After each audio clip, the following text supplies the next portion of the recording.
Hello, everyone. How are you? Welcome back to Themis and Thought. Grab your coffee, water, tea, whatever you're drinking. Go and get that.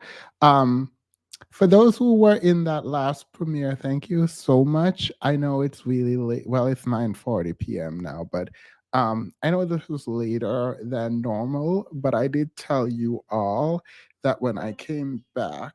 Ooh, let me get out of the Discord. I did say when I came back that I would make up for my absence. So I making up for my let me stop. So this weekend I took a break from social media except Instagram. Like I posted in my stories on Instagram, but that's kind of like all I did. Please hit a one if you can like hear me properly. And so I took a break kind of and I did like my semi vacation. Went away for the weekend. I'm trying to do that once every month. Just a weekend just to like go and chill or whatever.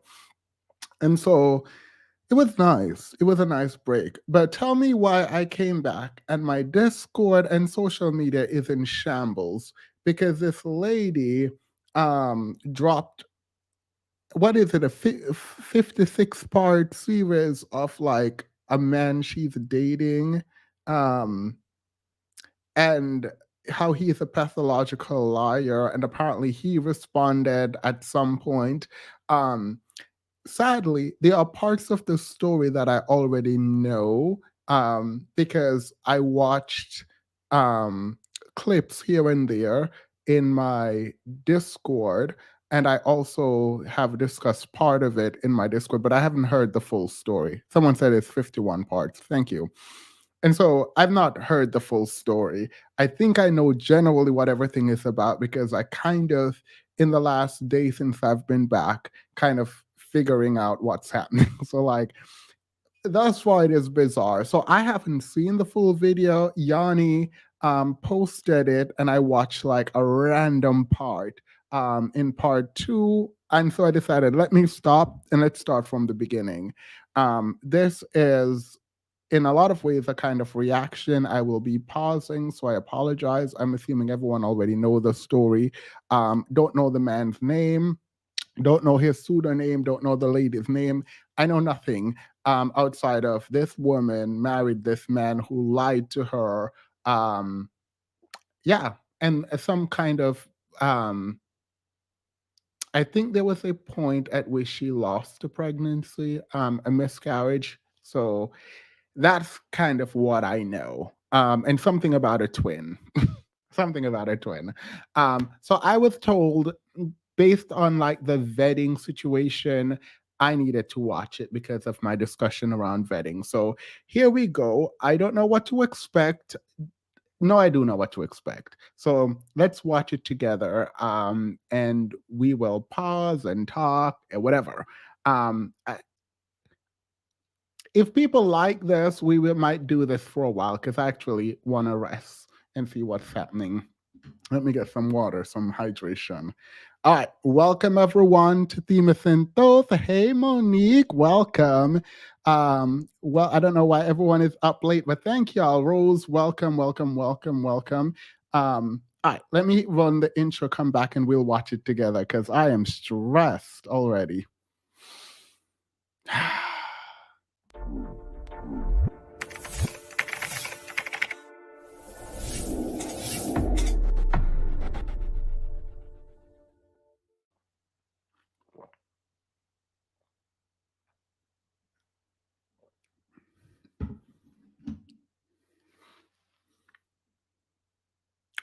By the way, this side of my face looks good. This side of my face has a bunch of acne.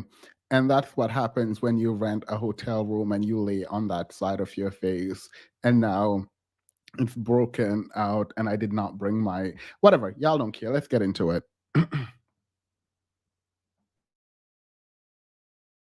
Hey boos, in this video, I have been enjoying my downtime and just healing and everything like that. But I stumbled across this story on TikTok and I had to bring it to the platform because it is a cautionary tale. I have so much respect for this woman because one thing about it, when she told this story, which is insane, she took accountability. And I have a lot of respect for women who are able to own the parts they played in their own story that is also considered to be a cautionary tale to other women and things like that. So I wanted to share her story. Please be nice in the comments because this story is crazy. And yes, she made a lot of mistakes, but try to give her some grace because like I said, she took accountability and it's like, come on now, we can give grace when women take accountability. So let's get into the story. I will be back officially soon. I'm hoping next week I can maybe do a live stream and we can talk about this. So I want to get you all caught up on this story. And then when I do my live stream, you'll know what I'm talking about when we talk about the story. It is long, it is lengthy. So get you some snacks, get you a little drinky drink and get real comfortable. But I promise you it's worth the engagement. It is worth the investment because once I reached part 5, I was really invested in the story. So I'm going to go ahead and get through the parts that she has posted on her TikTok and post it over here. And then we can get the discussion started. And then I'll do a follow-up once I get all the parts uploaded on my platform. So I will be uploading multiple videos to keep you updated on her story. And then I'm going to do an official live stream where we can talk about it and discuss. So let's get into this video. Okay, so things that my pathologically lying ex-husband lied about. Backstory. I'm going to try to get as much of this as I can into this video because I hate when people say, follow for part 2. But I'm gonna try. All right, backstory number 1. We met in March of 2020. Georgia got shut down, locked down 2.5 weeks later. We got married January of 2021, and we were divorced August of 2021. So keep in mind that this story is spanning March of 2020 until about June of 2021, because I kicked him out of the house on his birthday. So we met online. Facebook dating and Hinge. I will never do online dating again, but that is where I met him. My tire blew on 285 just before Boulder Crest on my way to our first date. Clearly that was a sign. I didn't listen, but my tire blew and he met me at a gas station. We meet at Cheesecake Factory, but because the tire blew, he met me at a figure and took me to go another tire, paid for it. And I just thought, oh my God, this is the beginning of a beautiful romantic story. Boy, was I wrong. So things he lied about. Every morning he would get on the phone with his brother. We'll call his brother John. He would get on the phone with John and he would be like, hey, babe, John said good morning. And I'm in the bathroom doing my hair because I still had to go to work at this time. And so I would just say, hey, John, call out, hey, John. And, he would relay back and forth what I said to John, what John said to me. I never actually talked to John on the phone. And so he would be like, I can't wait for COVID to be over. Me and my girl, we're going to come to see y'all. I can't wait for Auntie to meet her. Side note, his parents are deceased, excuse me. So he was like, I can't wait for you guys to meet her. Like, I know I'm gonna marry her. I know it. He said everything I want to hear. Love bombing 101. This man wrote the book. So he talked to his brother every day. He talked to his friends every day in front of me. He would be on the phone laughing, cutting up, cracking jokes, telling them, hey, she said, hey, just having conversation, like a normal conversation. I didn't think anything of it. It wasn't until he got kicked out of my house in June of 2021 that I found out every single phone call was made up. He was never on the phone. I don't know. Those of you who are watching, you're probably like, there's no way. Listen to what I'm saying. Everything I'm telling you can be verified. Every single phone call he ever had was made up. The phone calls where he called to pay his car off, made up. The phone call to the realtor when we were looking at houses, made up.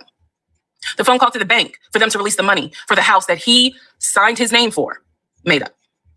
Every phone call was made up. His brother every day, he and his brother had not spoken. Not a big issue, but like maybe because I'm super nosy. But like if you're on the phone, I'm going to hear the voice. Like, are you guys never in the same room when you're like that? I'm not blaming her or anything right now. I'm just like, they must have quiet conversation, because if you're laughing on the phone and talking, one would assume you could hear the other person to some degree. Someone said I'm blurred. Let me check. Themis, can you sign my late slip to work since I'm going to be late because of you? No. All right, I'll sign it. Let them know that you had more important things to do. Oh, nope. It's not blurry. It's not blurry for me. Focus since 2015 when his mother died. I found that out later on. He made up every phone call. He had no friends, but yet every phone call would be my friend this, my friend that. The second lie, his job. He told me when I first met him out the gate that he was a VP at his company. He had been transferred from California to Georgia, and he was in the process of, getting himself settled. He was looking to buy a house. His job was VP of a major condiment company. I won't say the name because I don't want to get sued. But he said that his job was VP at that company. It is fair to note he paid every bill. He paid all the bills. He gave me spending money. Like, even though we were quarantined, locked down in my little townhouse, again, this story was always he's trying to buy a house. So when we got together, it was we need to buy a house together. Like, this is forever. We're going to have a family. Let's go ahead and find a house. So the lie was that he was a VP at his company. And he maintained that lie every day. Truth is, he was a temp. He called me from work all the time. I may have to make a different video to explain how he was able to lie with the work stuff. So he would call me and he would pretend to reprimand employees who couldn't see that he had a Bluetooth thing in his ear. He would pretend to reprimand them in front of me. He would pretend to take phone calls from the company president who needed his help on something. He forged emails that he showed me from the company president asking him, we need to get this up and running. We need to do this project. We need to do that. It is scary how brilliant he was and how much energy he put into the lie. But he was a temp. He was a temp forklift driver. There's nothing wrong with the forklift driver. But he was. Someone said this is not the big. It's listed as part 1. I don't know if this is the beginning. We'll see what happens. However,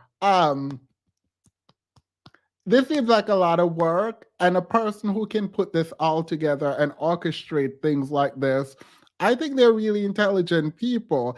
And like the idea that you wasted your entire time to create a lie as opposed to focus on like actually building yourself is wild. Like,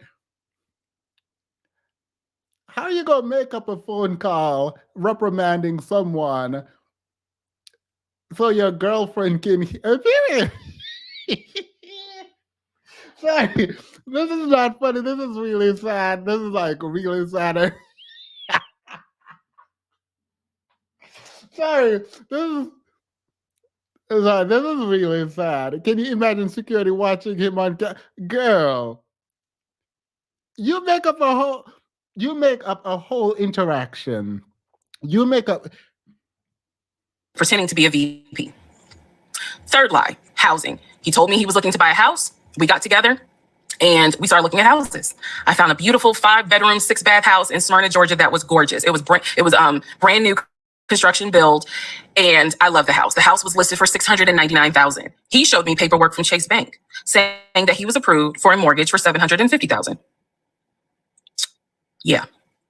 I watched as he put in an all-cash offer on this $699,000 house. I watched him sign his name to a legally binding document for an all-cash offer. The reason why the house fell through was because the builder did not want to finish the basement. We were requesting that the basement get finished. He did not want to, so he declined our offer and took the offer of another couple who didn't need the basement finished. That's the only reason why that house fell through. I see now where God's grace protected me because, well, it really protected him because legally I was not his wife, so I was not on the mortgage for that. Wait, how did he get approved for that amount and that house?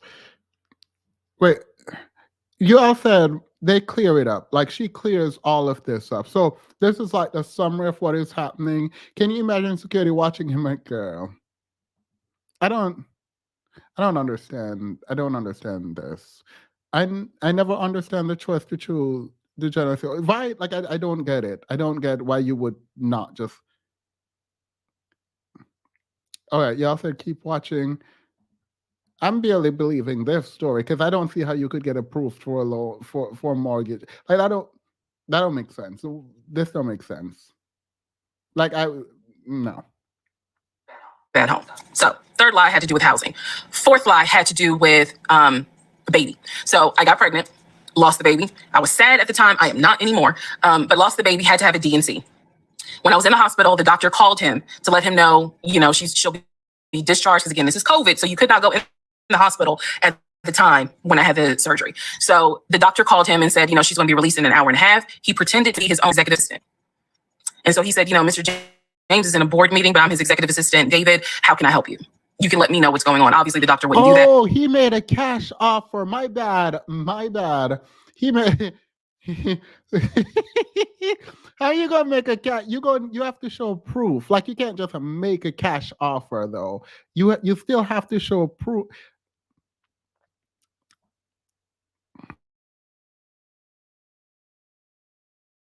So she just said, please let him know that Miss So-and-so will be ready for pickup in an hour and a half. He told the doctor he's in a board meeting until about for about another 30 minutes, and then he'll be on his way. I should have only been in the hospital for an hour and a half. I was there for 3 hours because, again, he was a temp forklift driver, so he couldn't get off work. But I didn't know that at the time. So those are just some of the things that my pathological lying ex-husband did. There's so much more. I have severe PTSD. And I know it's my fault. I know that I did not trust myself. I did not pay attention to the United Nations of red flags. I did not pray, and I am paying the consequences for that. So there's nothing anyone can say to me, girl, you was dumb. I was desperate. I wanted to be married. I wanted a family, and I thought it was my turn. And instead, I got pulled into something my brain could not even comprehend. And guess what, guys? What I just told you is only 5% of the story. So yeah, let me know if anybody knows somebody at Lifetime. And also, if any of you got any sort of gift cards for Stella Rosa Black, I'll take those as well. That's my story. I was not expecting her to be here looking like that. Sorry. I don't know. I just laughed.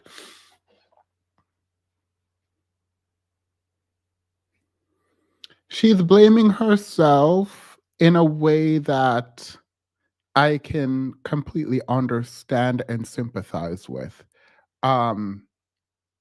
Desperation, I believe, will have you out here looking a mess, just generally, not just for a man or woman or a job, for family validation. If you ever, this is advice, general advice. If you ever feel desperate, stop and breathe. Whatever decision you're going to make under kind of desperation, don't. If you're desperate, and you will know when you're desperate, do not make any those kinds of decisions. I think, unfortunately, self-esteem plays a huge role in the way that I think men and women relate to each other. And once people believe that they have accomplished something in this way, a relationship, I think that we will do whatever it takes to sustain it, particularly if it looks good on paper, even if in practice it doesn't look good, right? And she said she ignored a bunch of red flags. I will assume as much, because I don't believe someone can lie about what did she say? Their income, their job, their family dynamic, and what else? She said something about um oh, the money to buy the house.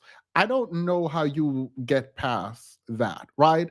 So I feel like we should not, as a general matter, and I'm not just talking about relationship because I don't know what this woman went through. I don't think we should operate from a place of desperation. We all become desperate, I think, at certain points about random things, but I don't think we should operate from there. Um, I saw some super chats, so let's read them. Ultimate Enigma sent 20. She said, I saw the photo of her and him and immediately knew the outcome. Men like him all over Atlanta. 6'4 VP. She was a mark. She wanted a warm body and her car payment monthly. 42 temp forklift driver. His bedroom game must be fire. Um, she owns that she was desperate. She owned that she said, I thought it was my time. That is a very sad statement, by the way. I thought it was my time. I thought it was my time to be chosen, to be loved, to be cared for, to be in community with another individual, to have a relationship, to live the romantic dream that is being sold to women generally. That is really unfortunate and sad. Um, and I don't blame her for that feeling. I think this is where. Sorry, I know this is long, but I'm sorry. I'm just talking right now. Um, I do know that we need feminism. I'm sorry. I think this will continue to happen over and over and over again until women realize that they don't need a man to pay their bills. They don't need a man to feel protected and safe, and they don't need a man to be in community so they can feel whole. I'm not saying you shouldn't want one and you shouldn't be with a man. I'm not saying that. Even for men, the reverse. But usually the indoctrination is about women and what they should strive for and make sure the relationship work. And so this kind of socialization have you lying to people, isolating yourself, and even lying to yourself about how good something is when you know it's wrong. Um, and I do feel sad for a lot of women who feel like they have to meet these goals and they have to get married and they have to have a man and they need to be validated that way. I don't believe this is true. I think it's 2024. You can pay your bills, you can provide for yourself, you can pay someone to fix your car, you can learn to fix your own car. The things that she named that made her feel good, I understand it, but it also feeds directly into this idea that men use to trap women generally. That's my response. Thank you, Ultimate Enigma. April says,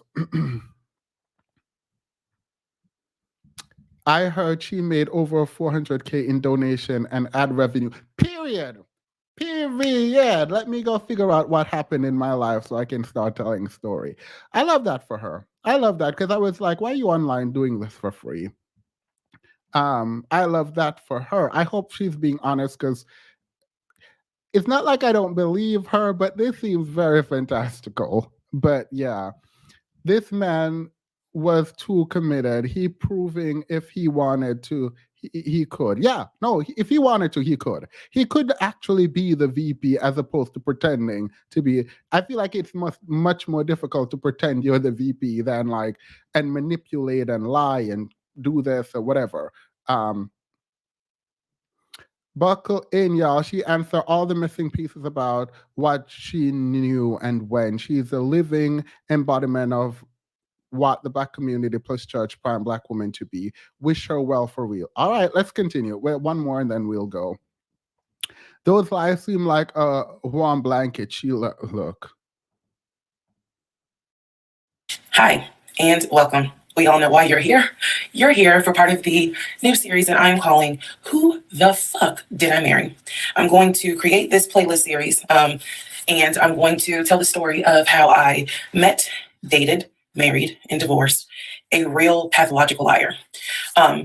This is my introduction / disclaimer video. First and foremost, I'm going to be truthful, even if it makes me look bad. I'm going to be honest, but I'm also not going to be disrespectful to anyone that was involved. I'm not going to use people's real names because I don't have their permission to do so, and this does not want any sort of litigation. I will tell you off the top, I have a sense of humor and I have sarcasm. So things that you see me laughing at, none of this is funny. But in order to get through it, I have to laugh. If I cry, I cry. I'm human. I'm a woman. This was traumatic. I'm going to do the best I can to upload as much of the story as I can because I know people get so annoyed with the follow for part 4, follow me for part 17. I'm just going to do the best I can to keep uploading the videos each at a time. I'm going to go in order from the time we met until the time I got our divorce decree in the mail.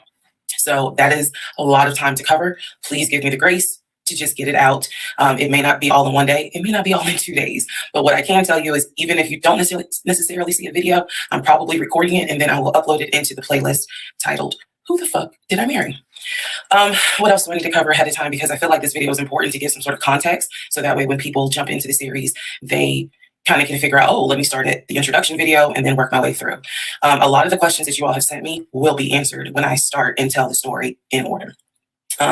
Everything I'm gonna tell you can be verified. There are people in my life who can easily verify, yes, this did happen. Yes, he really did do that. Yes, he said that. Yes, she did go through that. I have no contact whatsoever with my ex-husband in any way, shape, or form. We do not communicate. We do not have mutual friends or anything, but where we communicate through those people. No contact. I cannot stress that enough because I feel like somebody's gonna ask me, do you still talk to him? No. I ain't seen him. I ain't heard from him. I don't want to hear from him. And I will tell the entire story up until the last time I did hear from him and what happened. Yeah, this is my story. So I am just a regular woman who thought she met the one, and I didn't.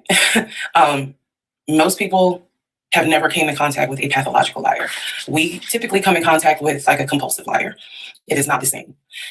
A pathological liar has no reason for why they lie. And the lies that they make up, there's no limit to the lie. I was once a psychology major in undergrad. I didn't graduate with a psychology degree. But I'm very comfortable saying that he was a pathological liar. He was a narcissist. And yes, there was some in my opinion, mental health issues going on. Pathological lying part, absolutely. So I want to preface all this by saying, you're going to probably think, what in the world? There's no way this happened. Everything you're going to hear me say actually did happen. I never thought I was going to be in some sort of Lifetime movie, but I was. So I will read the comments as best I can. Like I said, I think if you allow me to tell the whole story, things will be answered. And sorry, I do talk with my hands. It's a coping mechanism. So if you're like, why is she moving her hands? Other than that, let's all take a deep breath, buckle in, because this was a fucking crazy ride. And if you think it's crazy, imagine how I feel as a person who lived it and had no idea what I was dealing with. I thought I knew, but I truly had no idea who the fuck I mentioned. So welcome. Part 1 will be up shortly. Please excuse the hair, but here is part 1 of Who the Fuck Did I Marry? Quickly, is this too fast? It's at 1.7. Drop a 1 if it's fine and a 2 if I should put it at 1.5. Drop a 1 if it's 2, if it's fine, and I forgot. All right, they said no, it's fine. All right. Yeah, I literally forgot. Don't know what 1 or 2 mean. I am so sorry.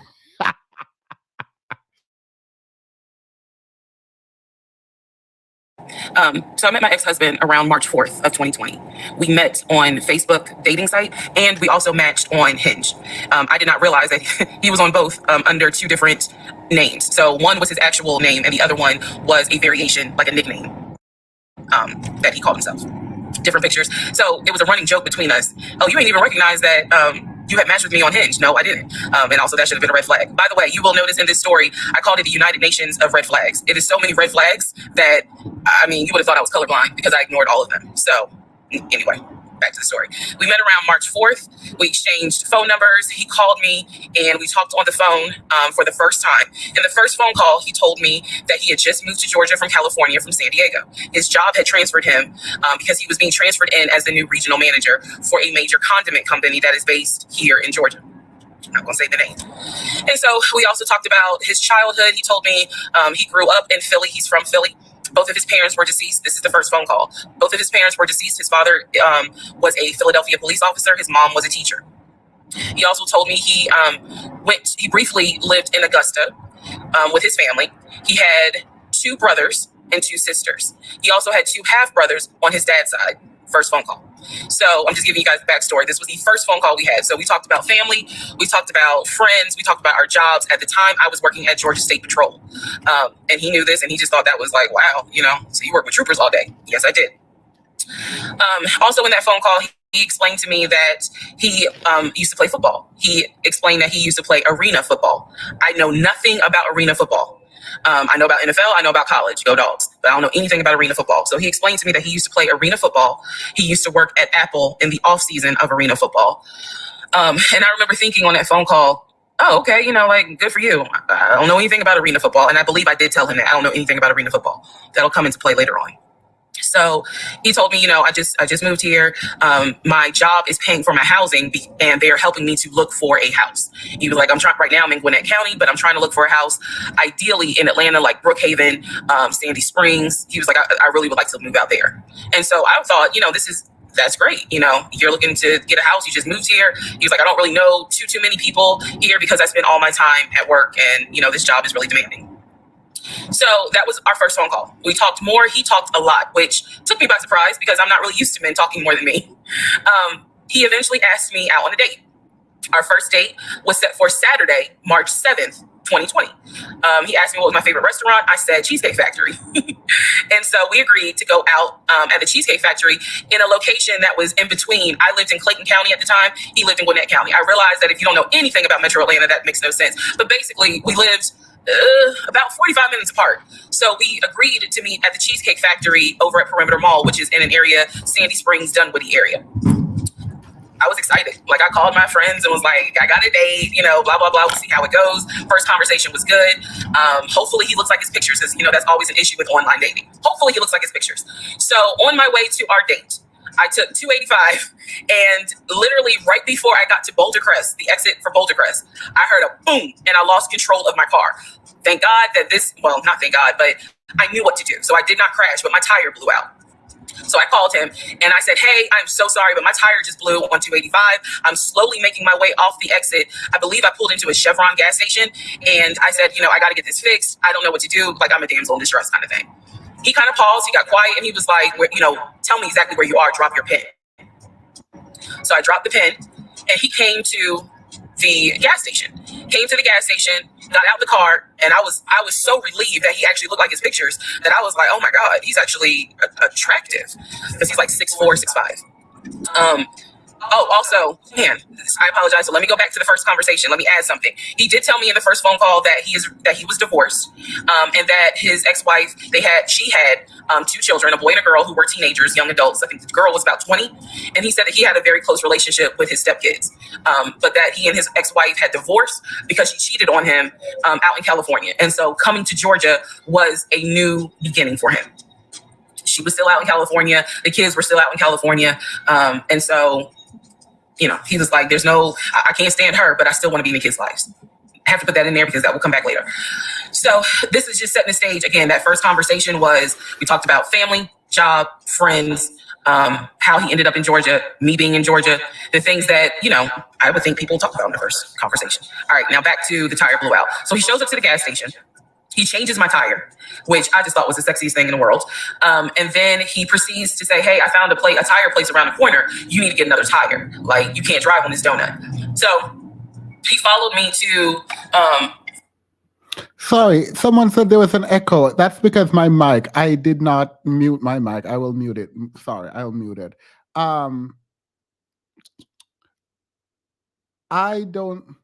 I don't see, people say red flag. I don't see any red flag so far. I mean, the universe popped her tire. So, like, that she should have probably listened to, but no one would have listened to that. He showed up, helped her with her car. Like, I would just assume this was good. Like, I don't see any issue yet. Shonda Rhimes must have written this story out, right? I don't see a problem yet. You have to laugh to keep from crying. Period. Poor thing, she does not have Google or an iPhone or friends. #sad. Oh yeah, if you tell me you play football, I'm gonna look it up. Like, I don't know about a football, but I'm gonna look it up. But I don't see, thus far, I feel like y'all are lying, and I'm just going to continue because I don't see an issue yet. She hasn't done anything wrong yet. I don't see any red flags she should have seen yet. He hasn't done anything yet. Obviously, if he lied, he lied. So that's bad. But like, right now, there's nothing. This just seems two profile is not a red flag. So I'm not on any dating apps. But like, I'm assuming there are multiple, and like, people would have to, I don't know. Maybe it's a red flag, but I don't see a problem if you have multiple dating. Look, it's tough out here for these folks, girl. Like, it's tough. And if he's like making something up on another profile and the two profiles look completely different, then yeah, but I don't see any problem. Someone said with different names. Did he have completely different names, or did he like TK for Todrick Kempton? I don't. I'm going to move on. Thank you, 2Ls. I don't see a problem yet. I do not see a problem. My bad. I don't. I heard that the different names were, one name was his name and the other name was like his nickname or some variation of his. I don't see a problem yet. I'm sorry. I don't see a problem yet. He followed me to the tire place and then helped me get a tire, paid for it. So I was definitely like, wow. And so the vibe was good. So anyway, I get the tire fixed. We follow each other to the Cheesecake Factory over in Perimeter. We hold hands walking into the Cheesecake Factory. So in my mind, I'm like, this is just this. Oh my God, I had butterflies. That's the look of a woman who had butterflies. So I had butterflies. And we go in, there's a long wait. And so we sit outside and we just talk. And the conversation's great. And this is where he tells me what it is he's looking for. He tells me, I believe at the time he was 42. He was like, I want to get married and it'd be for real. He's like, my parents were married 40 plus years before my mom passed away. And I want that. I want marriage, family, a house. Like, that is what I want. He's like, I'm as a man, I'm ready to get married, but I want it to be for real because the first time, it really hurt me when she cheated on me. So he's telling me everything that I wanted to hear. And so he was like, what is it that you want? And I said pretty much the same thing. I was like, I'm ready to get married. Definitely want to have a family. And I want to marry my best friend. So we both put on the table that we wanted marriage. And this is the end of part 1. All right. Who the fuck did I marry? Part 2. So we both put on the table what it is that we wanted. We both had established we were dating for marriage. We were not dating just to date. We were not trying to be friends with benefits and none of that. If y'all stop, because I'm looking for the big reveal and I don't want to spoil it. And y'all are telling me that this is red flag. And I don't believe y'all believe this is a red flag. I don't see a red flag yet. I believe in being straightforward about what you want and moving towards what you want. So I don't see a problem here at all. But I feel like because y'all already know the story, y'all are saying this is a red flag, this is a red flag.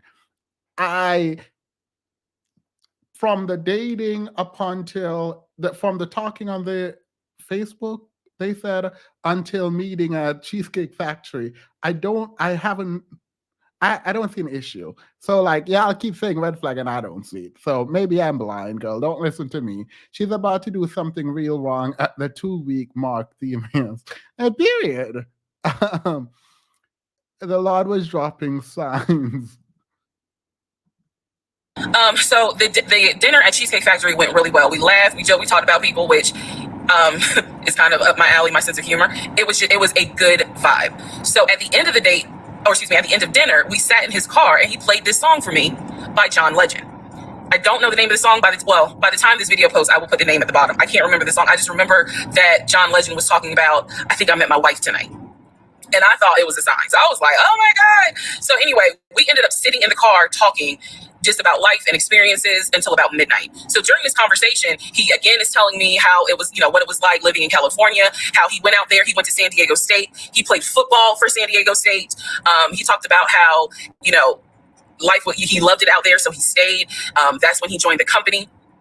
And then he explained that he also did arena football, but only did it for about 2 or 3 years. He claims that while he was doing arena football, the team that he was on won a championship. But again, keep in mind, I don't know anything about arena football. So I was like, okay, I didn't know they had championships. And he was like, he got a little offended, like, yeah, they got championships. And, he was on that team. So he talked to me about how he worked at Apple. He worked something in the IT area of Apple, but it was in the store. Again, it was one of those, it's like when I tell people I used to work at Amazon, I really wasn't paying much attention to it. Why? So we talked about all that. We talked deeply into what happened with the ex-wife. It's because I asked. He was not volunteering all this information. So in other words, I get very uncomfortable when men start talking about their ex a lot. That's not what happened. I was asking questions because I was really trying to figure out, okay, are you ready for a relationship or are you still missing her? So we talked about that. We talked about my exes. That was a mistake I made because I talked about how I dated at one point in time somebody I worked with. That will come back later. And he seemed real cool about it. He was like, that was before me and blah, blah, blah. So the conversation was good. Midnight comes and I go home. Yes, I went home. We ended up talking. Mind you, our first date was March 7th.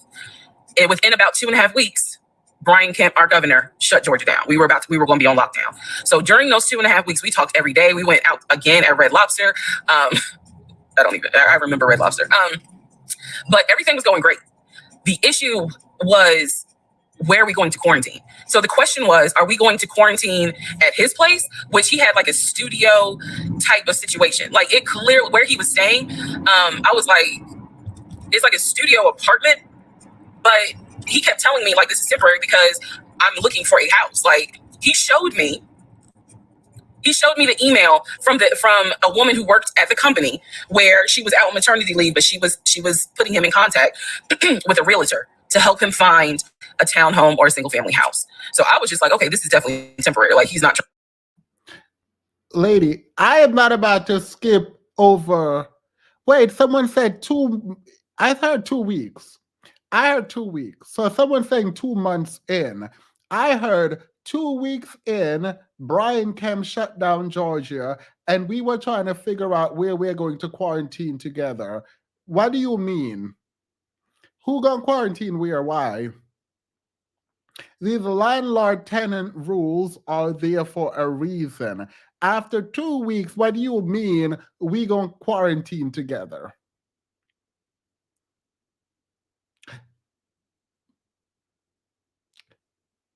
I get, by the way, actually, no, I'm going to back up off of her and him. Well, not off of him. I can understand, actually, because the pandemic was a very specific time, right? And so I can understand the confusion. If you're dating someone, you get along. I'm assuming at this point, because if you are considering quarantining together, I'm assuming y'all have been whatever, right? And so I guess this is like an odd position. Like, I'm sorry, you're not moving anywhere close to me in 2 weeks. Like, the world is ending. Like, no, absolutely not. So I don't know. I think this might be it's not even a red flag on his part. It just sounds like they both like it's a hard one because it's a hard pass. But I have different standards, but for me it's a hard pass. But I can also understand this is the person that I've been seeing for 2 weeks. 2 weeks. And we have this like force majeure where like things are gonna shut down. So let's do it together. Girl, I don't know. I feel like I'm giving grace. I'm gonna give grace. Like, I think it's not a good decision, obviously, but like, it's the pandemic.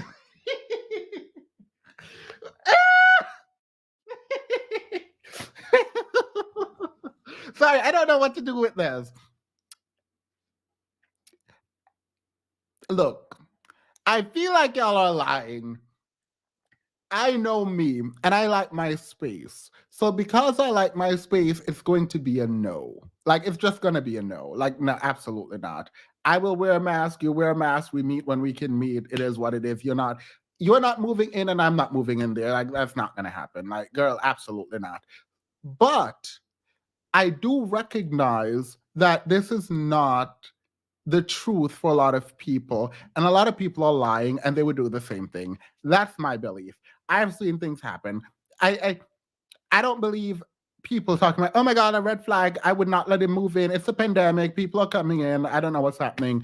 I'm just gonna give her grace. Deepening, comment section screaming red flag, but won't like cousin Kyle cousin Kyle tell us about Black Love. Our happy orange pill pay most of his. I wonder what orange pill is up to. He got a newborn, he said.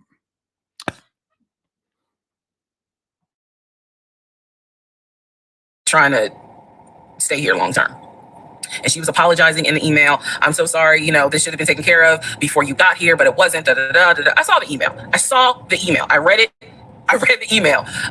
So the decision was, we're going to quarantine at the studio, or are we going to quarantine in my house? First mistake I made. Well, there's a lot, but this was a mistake I made. So ladies, caution moment. During one of our dates, because keep in mind, in those 2 weeks, we were seeing each other quite a bit. Nothing physical or anything like that, just two people who I thought were really on some. All right, let's see if this is going if this is going to grow into something. Then absolutely not. Should have waited 2 more seconds. Absolutely. If y'all just seeing each other, nothing happened, y'all don't need to be quarantining together. Absolutely not. The only grace I have to give for y'all quarantine together is if things are happening. I know that sucks. That's bad. It's 12, 11, almost 11:30. So that's the only. After 2 weeks, if y'all are only seeing each other and nothing happened and it didn't escalate that quickly, okay, then cool. No. You don't get to quarantine together. I thought y'all wanted to quarantine together because you want to, you know what. I thought that's what was happening, but no, took the grace back. Absolutely. If y'all were, no, let me stop. Let me stop before I get out of hand. Nope. He came to my house. When he came to my house, I had a 3-bedroom, 2.5 bath townhome. He was in the studio. Now, I'm telling you guys all of this in order of how it happened. So some things I'm probably going to insert what I was thinking and the mistake I made. Can I turn this off? No. Okay, so that. And I say that to say that I did not realize inviting him to my home probably made his eyes go, oh shit, she's a keeper. She got this 3-bedroom, 2.5 bath townhouse, and I'm in like a little studio. Yeah, let me go ahead and pursue this. What I need to do to quarantine here. The decision was made, quarantine at my house. So the state went on lockdown. He came and stayed with me in my home, and for the most part, in the initial beginning, it was fine. It was fine. The reason why I hesitate is because I grew up in the church. So for me, it was really like an internal struggle of, bruh, you always said you would never live with a guy unless he was your husband. And now you living with a dude and he ain't your husband. Like, it was a struggle for me because I knew better. And don't come for me. I'm just telling you the way I grew up. It was like that. This is one thing that I do not like with my fellow Christians. They will find reason to break every rule in that Bible. They will break every single rule in that Bible. They will break them until they don't want. So they will line up whatever they want to do. And when the Bible says you can't do that, they will still do it. But when they don't want to do the thing, I don't know, leave a man, for example, make a man be a provider. Apparently he was providing here, so it doesn't apply here, right? They'll be like, oh, well, that part we like. It's really annoying because it's just like this ability to just like pick and choose whatever you want. And like, oh my God, I know the Bible said this, but I just did it anyway. It also says you should provide. It also says you shouldn't have, you know what, before marriage. Like, ain't nobody got time. Ain't nobody got time for you. I don't like when people use Christianity to justify anything because at this point, people just willy-nilly do whatever they want and then justify it retroactively. Ain't nobody got time. I don't got time for it. Let's give her grace. She overlooked in Atlanta. These men are superficial. Both parties were in questionable financial shape. They needed each other. Well, based on how this turned out, it don't sound like they needed each other. It sounds like he needed her. You needed me. What do you mean? In the words of the poet Rihanna, you needed me. Wait, you'll turn 2024 up next, my turn 2024, period.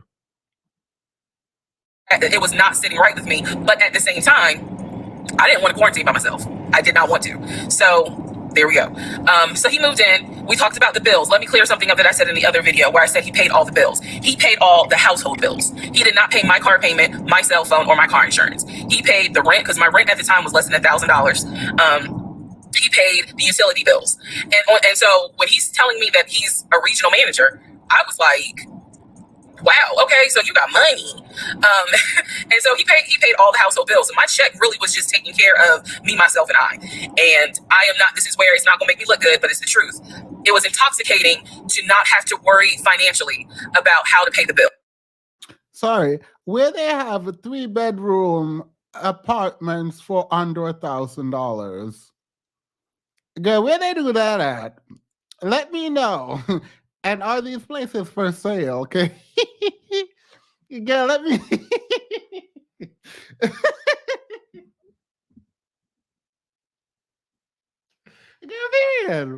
Girl, period. Let me find out where they have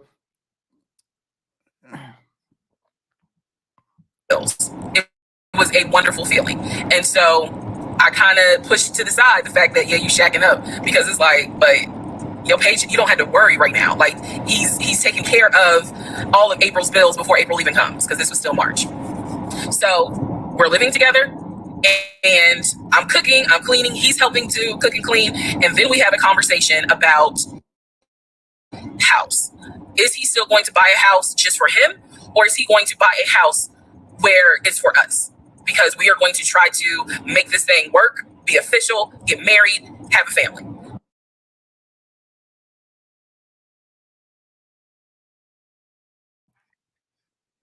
This is not funny. Nothing.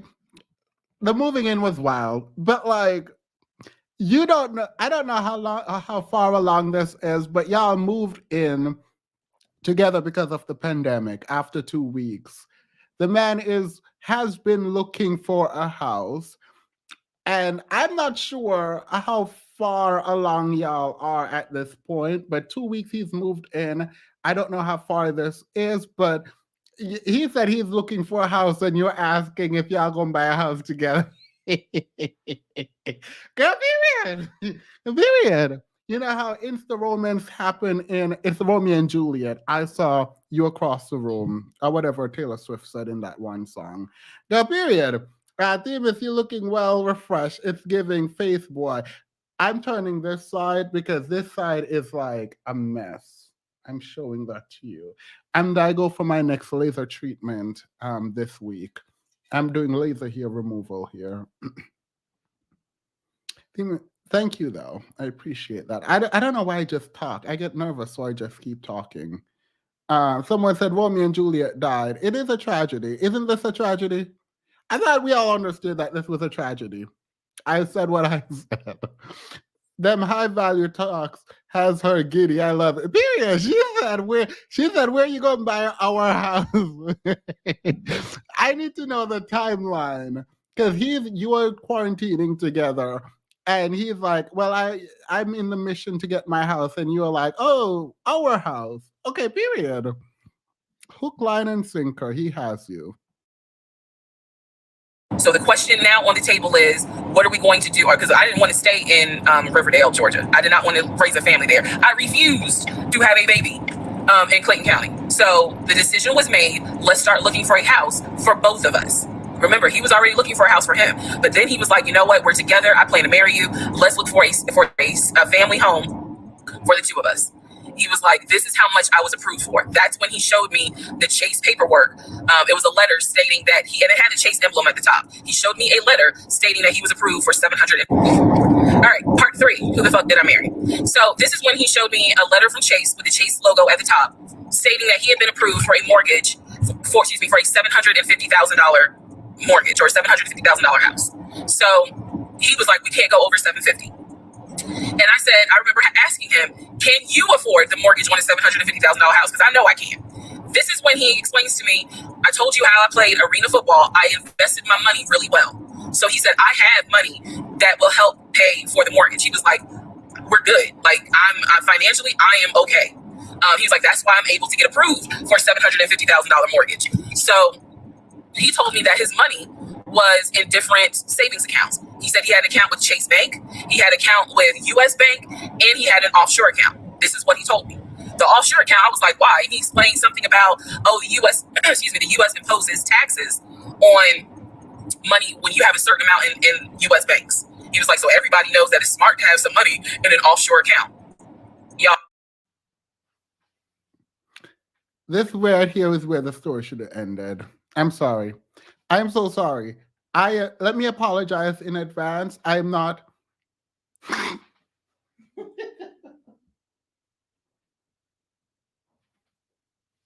Yeah, I need to go to the restroom because, like, I feel bad. I feel bad that I'm laughing so much because it's like, what do you mean you have money in an offshore account while you're living in a studio apartment? I don't care about none of these emails.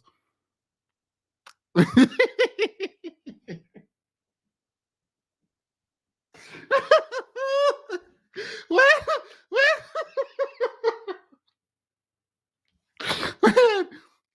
Oh, she probably thought, she was like, oh my God.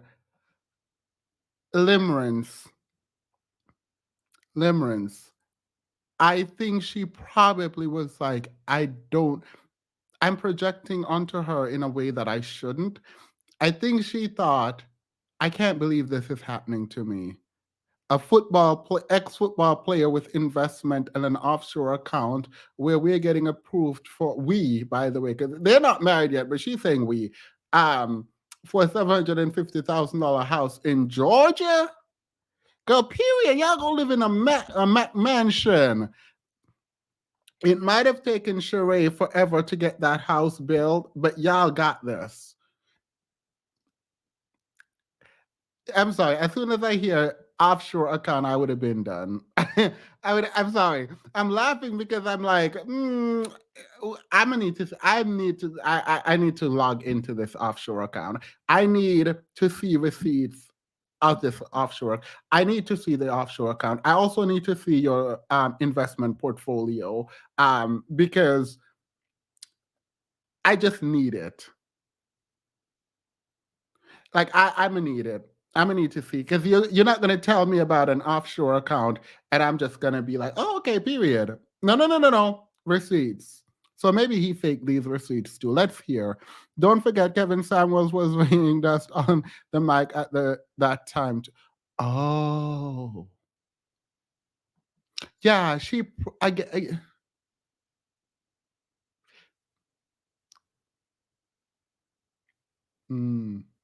Not Kevin Samuels. I won't put this on him. But I do think there are certain people in our community that are ripe for being used because we've convinced certain kinds of bodies, I don't want to do this, that they are not worth love and being cared for. I'm gonna move on. Our culture does create an environment where certain people are ripe for exploitation. And I'm sorry, I shouldn't have read that comment because it's actually kind of making me sad. You just killed my vibe. You just killed my vibe. Whoever sent that super chat, block that person. Let me get a moment to like refresh and get back into my jovial spirit. Block that person, whoever just sent that super chat. Thank you for the super chat. You're not blocked. And I've already got time. That's sad. Oh. LinkedIn search could have fixed all of this. That sucks. Six Figure had us in. Thank you, Carry Up and Eat. Thank you. These are the comments I like. Please send more of these comments. We're not doing deep introspection. I'm not about to sit here and go do no deep introspection. Please, I don't want to be sad. I thought y'all told me this was going to be funny. It's funny. Carry Up and Eat. Thank you. High Value Man had us. High Value Man had us in a chokehold through the pandemic, girl.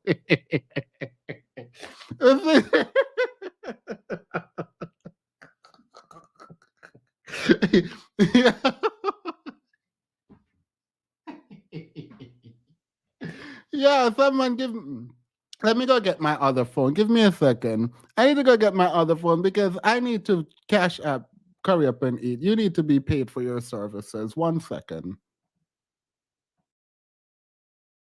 Oh, look, I live paycheck to paycheck. I was like, okay, that's whatever. I said, so you have the money to pay for a home. I'm also holding in my hand a letter from Chase saying that he was approved for $750,000. So I went off of what I saw. So we contacted a realtor. I won't say his name, but man, if he ever sees this TikTok, I owe this man such an apology. But we contacted a realtor who was based in Cobb County because I was very adamant. I wanted to move back to Marietta, Smyrna area in Cobb County, Georgia. He was fine with that. His whole attitude was, you're going to be my wife, happy life. So we met a realtor. I would find houses that I wanted to tour. Keep in mind that this was COVID. So at the time, we could not tour a home. It would have to be a virtual tour. So this particular realtor, we found a house in Douglasville, Georgia, not Cobb County, but nevertheless it's in Douglasville. I was fine with Douglasville.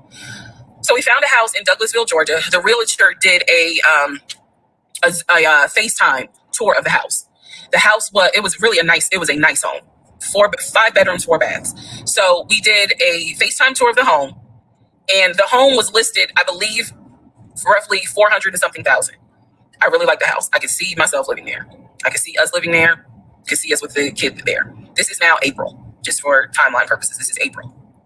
So he really liked the house. He was like, you know what, we'll put an offer in on the house. He was like, if you like it, because again, it was COVID, we weren't gonna be able to see the house in person because the family still lived there. So he said, I'll put an offer in. We'll see if it's accepted. I said, okay. So he puts an offer in. He's telling me he put an offer in. I need to clarify some things he told me and the things that I actually saw. So for this house in Douglasville, he told me he was putting an offer in. The realtor would. Yo, I feel like, did she say April? Because they got shut down on March 7th, and they moved in together slightly after March 7th.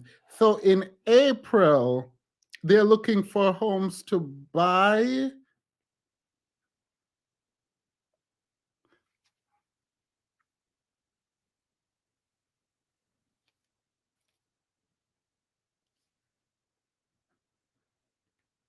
Looking for homes together.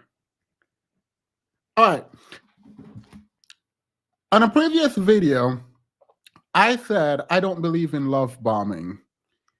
I don't believe in love bombing. Like, I expect you to treat me well, but buying a house together after knowing someone for less than a month is wild. Wait. Yeah. Girl, you know those movies where they have like the what B-roll or whatever. So boy meets girl and boy falls in love, and like within a span of 2 minutes, but in movie time it's more like a year. It's just like clip after clip after clip of them living together, doing things together and whatever.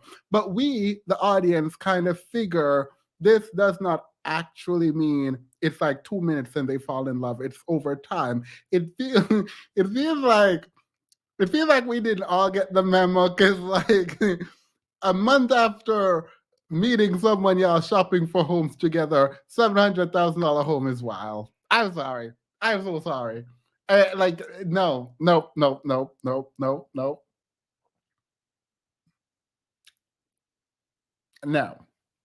absolutely not. No. Would call me, because one thing that the realtor told us, he was like, if the woman likes the house, typically the house is going to get bought.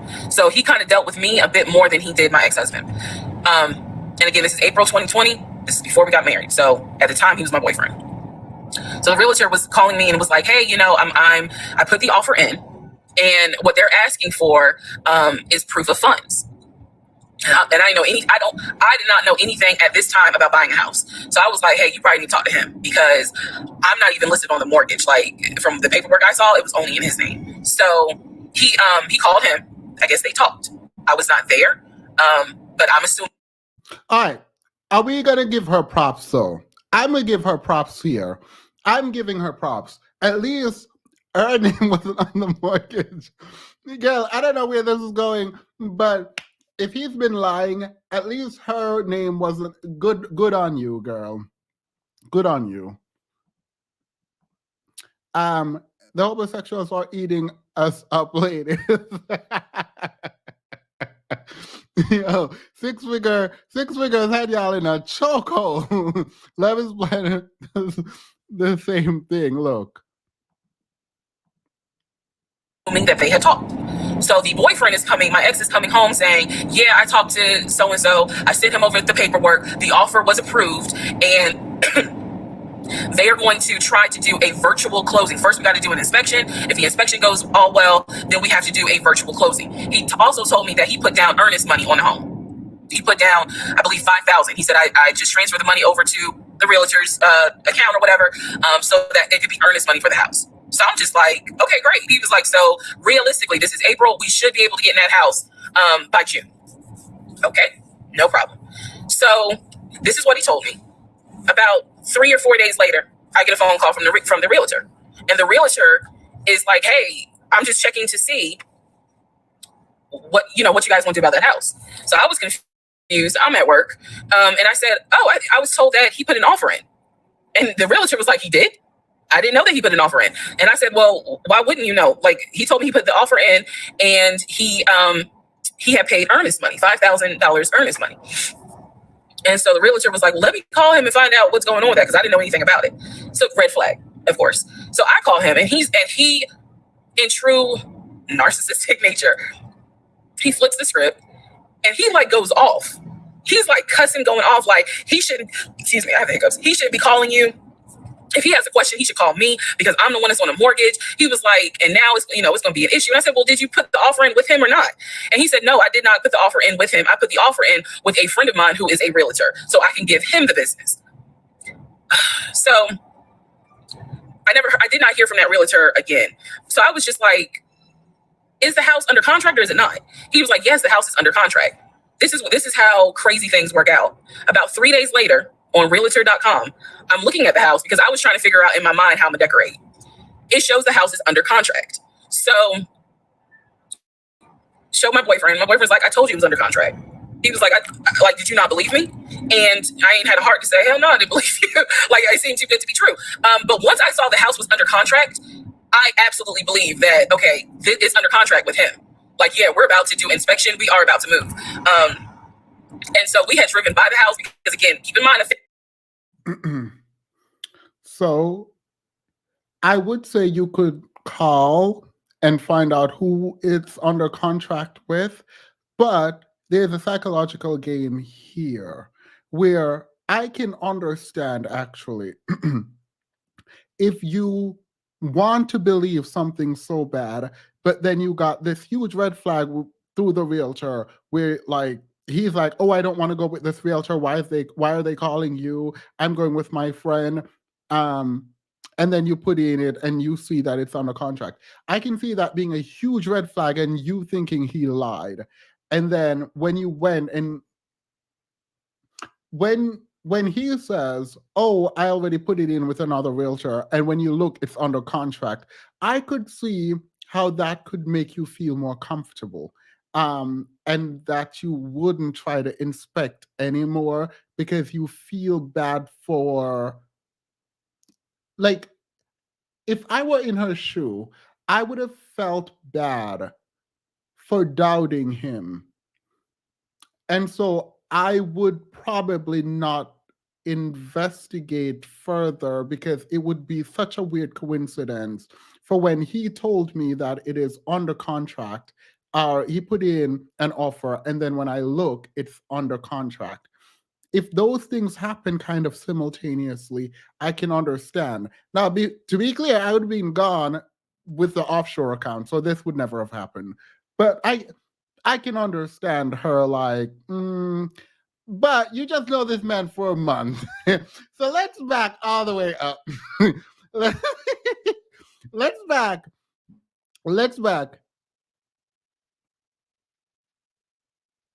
Yeah, let's back all the way up. For this specific circumstance, I'm like, okay, I'm fine. Like, she saw under contract, you said you put in the offer, fine. But like, it's been a month. Y'all really about to buy a $750,000 house together and move. Well, he's gonna buy it and y'all gonna move into it. All right, girl, period. I followed the Tyler Perry principle and he covered more than the light bill. First time home buyer classes, we're not trying to use the program. Look at y'all judging him. He working with the other kings within the community. Look, I mean, I know how bad this turned out. I'm just trying to, like, because I know that this doesn't go well. I don't fully know what's happening, but I just don't want to make up red flags. Like, I feel like based on how y'all have been telling me the story went, I don't have to make up red flags. family still living there. So we had driven by the house. At this point, he was like, I want us to start looking for furniture so that way we can go ahead and order it. So when it's time to move, the furniture is ready, because it takes like 6 to 8 weeks sometimes for furniture to be delivered if they don't have it in stock. Like he was very methodical and planning and saying, this is what we need to do. So we started going to Home Depot, Lowe's, because we had a printout of what the sellers were going to take. They were going to take the appliances. He had a printout. Let me be clear. He had a printout. So it said on there that they were going to take the appliances. So we needed to get a new stove, new refrigerator, new microwave, all that stuff. So we went to Home Depot and Lowe's, and I went ham. I chose all these new appliances, and here's where we get into the shopping. All right, part 4. So we go to Home Depot, we go to Lowe's. I'm choosing all these appliances. He's taking pictures of the SKU number. We have representatives helping us, and he basically explains to them, hey, we're buying a house. We should be closing sometime in June. Can we order this stuff now? Can I put a hold on it? Like, what can we do? Because we're not ready for delivery. I stood there. As the Home Depot rep said, we can hold it in our warehouse. Like, you can buy something and we can hold it. People do it all the time, especially with COVID. So I watched him pay. I want to say it was either $350 or $500. I watched him pay a deposit on a whole new set of appliances for them, and they were going to hold it until we were ready for delivery. I watched this. So I was like, okay, good deal. Like, we got the appliances. Next, let's go to Rooms to Go and Ashley Furniture and find actual furniture. So we went all around Rooms to Go. We went to Ashley Furniture. We went to American Signature. And I saw all these things that I wanted. Again, he's taking pictures of it. He was like, I can go online and order it. I didn't think anything of it because, again, I just saw that we held the appliances. So I was like, okay, that's fine. So April turns into May. May 2020 comes. This is where things start to get a little interesting. May comes, and obviously we had not done inspection.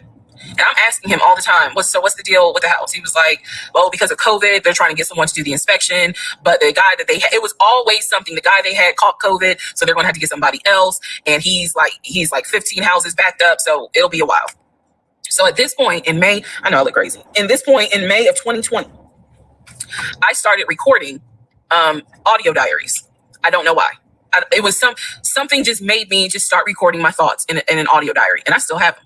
And I would save them by the date, and I would just start talking about what's on my mind. So I was like, I knew there was something was nagging me, like, but I kept pushing it out of my mind. I was like, you saw, this is what I reminded myself. You saw him pay for the appliances. You know the house is under contract. You know that he told you that. Okay, I'm annoyed. Very much annoyed. What do you mean something is bothering you? You don't know this man. Y'all.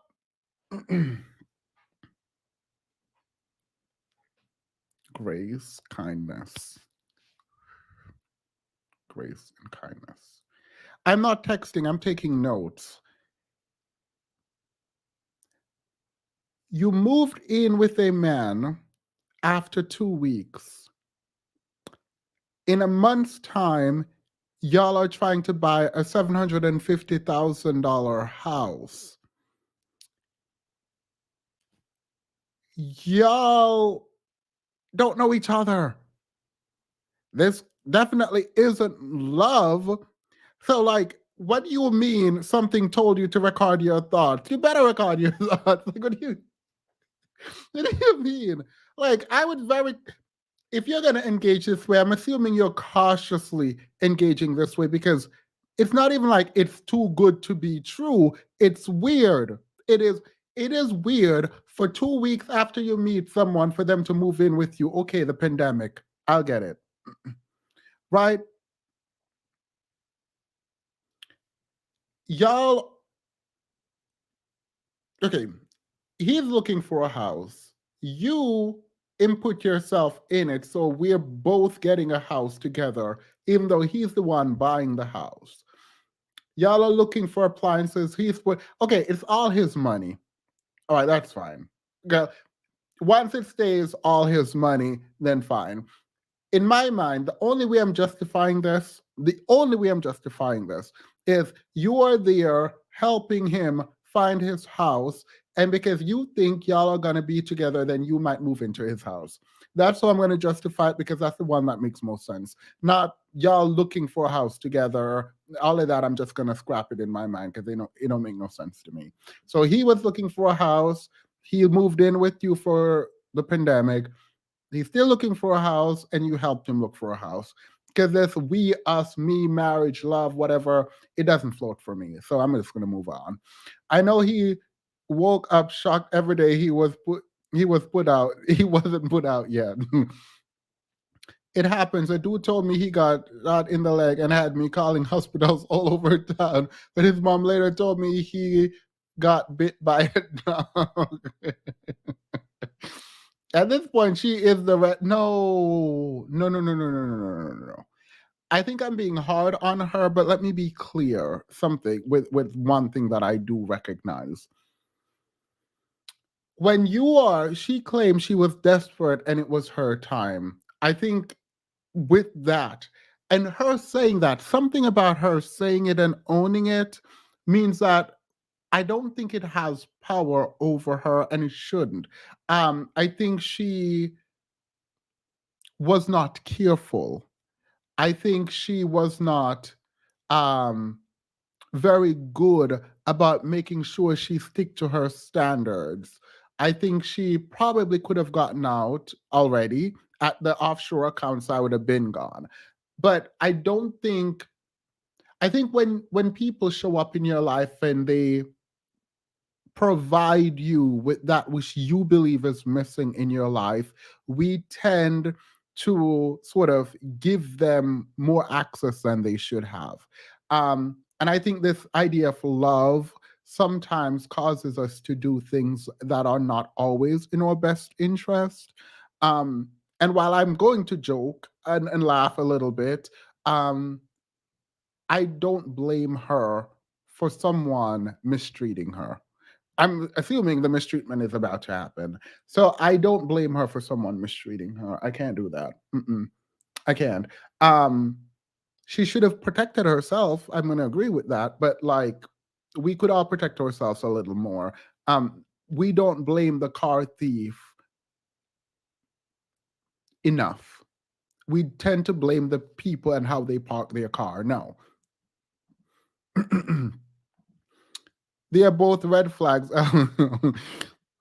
I think she's desperate, and desperation isn't a red flag. In fact, desperation is what makes you ripe for victimhood, and that's unfortunate.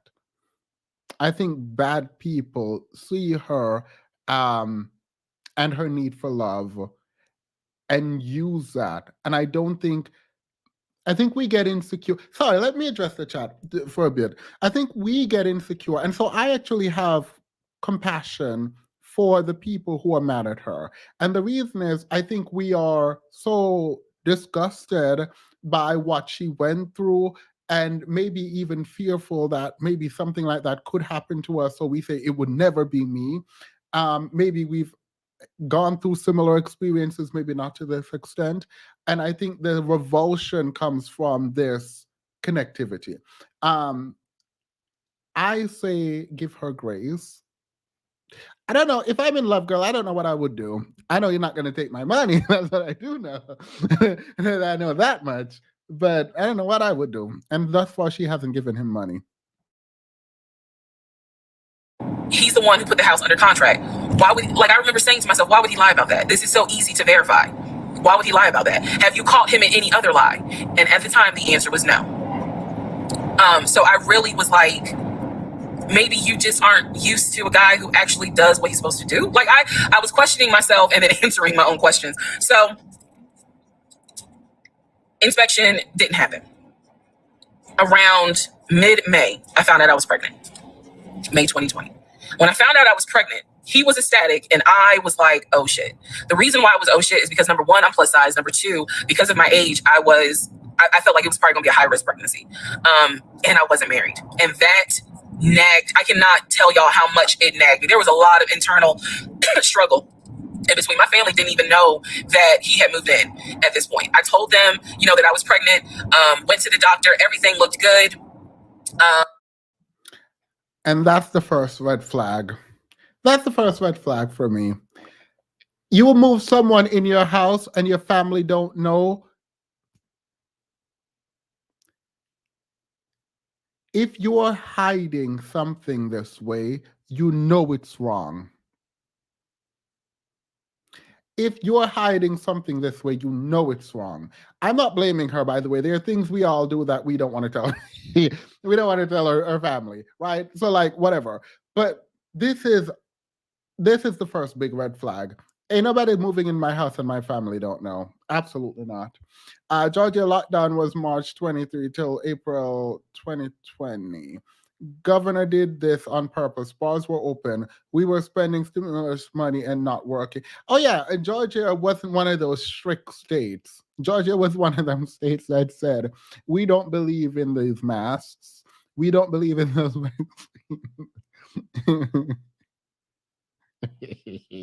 Let me leave this alone. But again, because it was COVID, he couldn't go in with me into the actual room. So, doing any sort of ultrasound, doing the blood test, because my HCG levels were really high. So the doctor was like, hey, it might be twins. No, sorry. One last thing.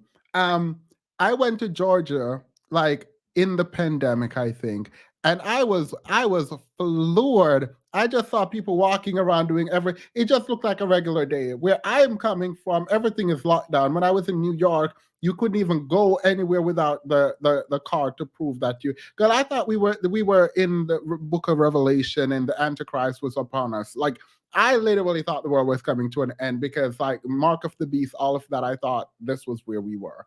And so when I went to Georgia, girl, everyone was just frolicking. Like, no, people were just breathing in your face, coughing in your face. Ain't nobody care. And then I went to Florida, girl. I was like, And then I got it. I caught it. So, yeah. We don't know yet. You're still kind of early, along. They gave me a due date. Due date was January 26th of 2021. So, yeah. May, found out I was pregnant. So there was now more of a push into, we got to get a house. We got to get the fuck up out of here. I'm not having a baby in Riverdale. Okay, nothing against Riverdale, but I ain't having a baby in Riverdale. So we need to find out what's going on. Right. So they met in March, moved in March, were looking for a house in April, and then May she was pregnant. Girl, period. Going on with this house. And so he was on top of it. He had an answer for everything. He was like, I'm gonna call and find out what's going on, blah, blah, blah. He then magically told me about a week later, oh, they're going to do inspection on the house, like in 2 days. So I was just like, okay, keep in mind, I'm taking his word for it. I'm taking his word for all this. So he's like, they're going to do an inspection. Once we get the inspection report back, then we will know what we are going to be responsible for. What are we getting ourselves into? So, I guess they did an inspection. He showed me an inspection report. The only thing that they said that the roof had just recently been replaced, which I remember he was very happy about. And the issues that there were for the house were minor. It was not a bad, because we did have a discussion about it. He was like, it's nothing that we can't handle. Then he said that we were set to close the end of May. We were set to close the end of May. He told me it was going to be a virtual closing. You're probably like, what the hell is a virtual closing? Because again, he's saying because of COVID, people are not closing in the office. They're doing a virtual closing where you would need to electronically sign the paperwork. This is what he's telling me. And so he was like, we're set to close like just before Memorial Day. And so for some reason, again, there's still that nagging part. For some reason, I didn't start packing. Anyone that knows me will tell you I hate moving. I've done it enough in my life. I hate moving. But I did not start packing up that house at all. I was just like, I'm pregnant. My body was changing so fast that it was like I could barely keep my eyes open half the day. And so, no, I didn't start packing. And I remember I did record, again, I was recording audio diaries just about every day. When something didn't sit right, I would verbally record it in the audio diary because I was like, I don't know what it is, but there's something. That was the theme of our relationship. I don't know what it is, but I know there's something. And so. Two minds.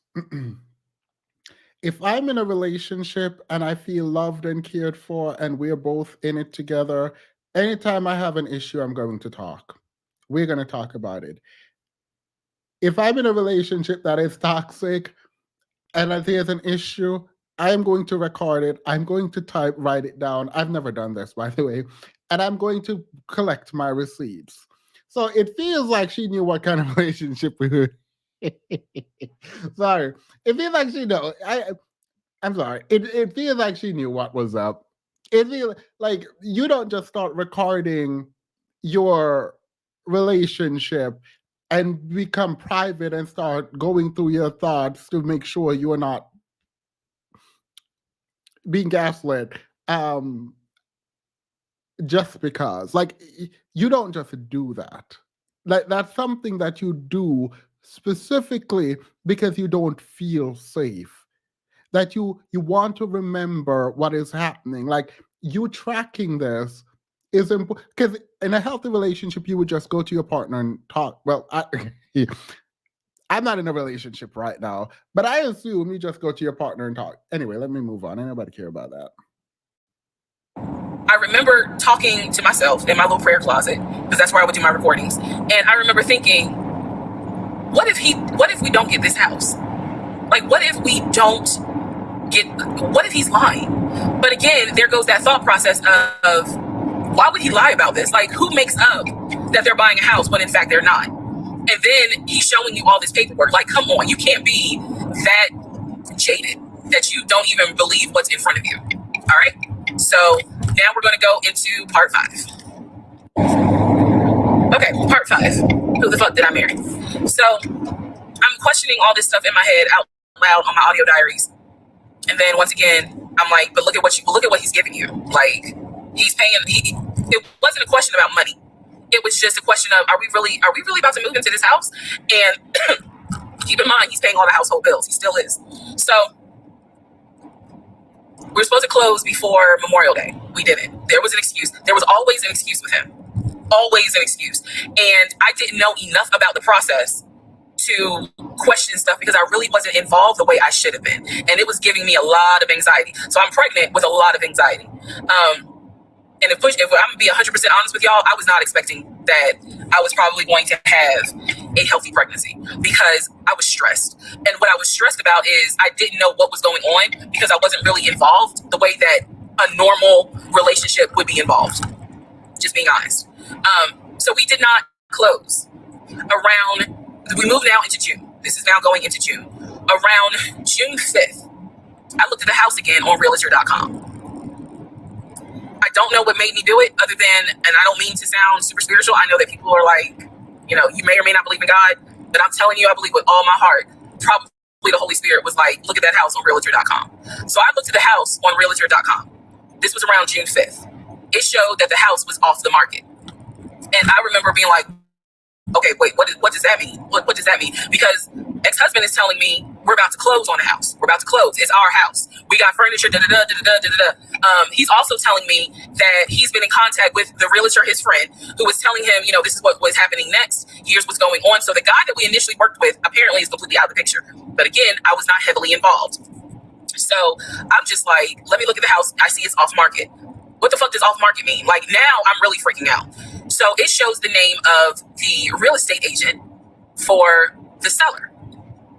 I don't remember her name. I called her and I said, I said, my husband and I, even though I wasn't married, my husband and I were looking at this house at 123 Main Street and we really wanted to tour it, but now I'm showing it's off market. Is it not available? Or, I pulled that card and she was like, oh, no, ma'am.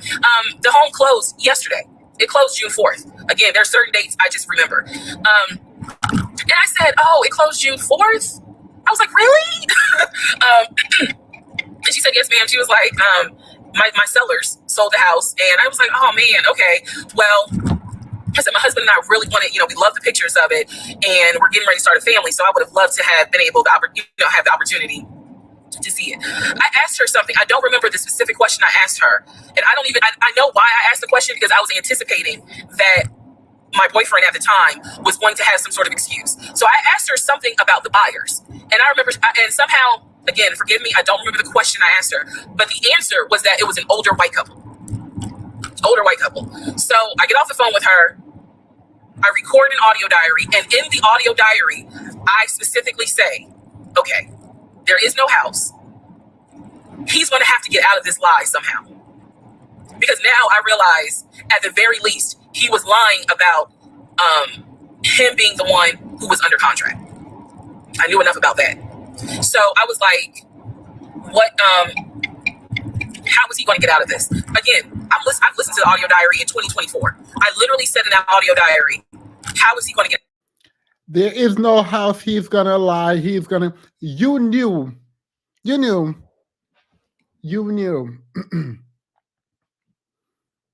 knew. This doesn't just happen. And I am not blaming her for anything. But when you record a audio diary saying there is no house, he's going to lie about it. I'm going to ask this realtor questions so when he lies, I know. This sounds like you know who you're with. I mean, it's only been a couple months, so like you probably don't know. But like, it sounds like you didn't trust this man. You thought this man was a liar. You went behind his back to go figure things out. You're making video diaries saying you know what he's gonna say, and you knew he was a liar. Now, that is frustrating to see. However, on the opposite end, I think it's very difficult to pull the plug when you feel like, oh my God, I just had everything I want. I'm getting everything that I want in this person. So it's like, I think it's easier to continue to uphold the lie. And I ain't heard nothing about marriage yet. So I'm assuming, Kenny, this is before they got married. The house hasn't been bought yet. I mean, I guess she is pregnant now. So that oh, I do know that let me not spoil that for y'all, but I did. This is a fairy tale Anita Baker song about, help me.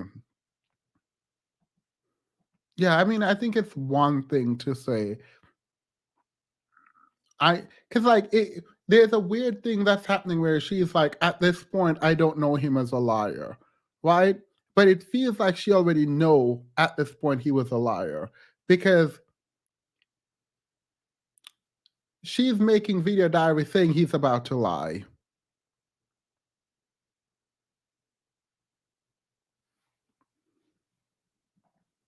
Out of this lie. And I was trying to think of ways on how he's going to do it. And something said to me, because I say it on the audio diary, I said, he's going to say it's a bad deal. And he's going to say he wants to pull out. So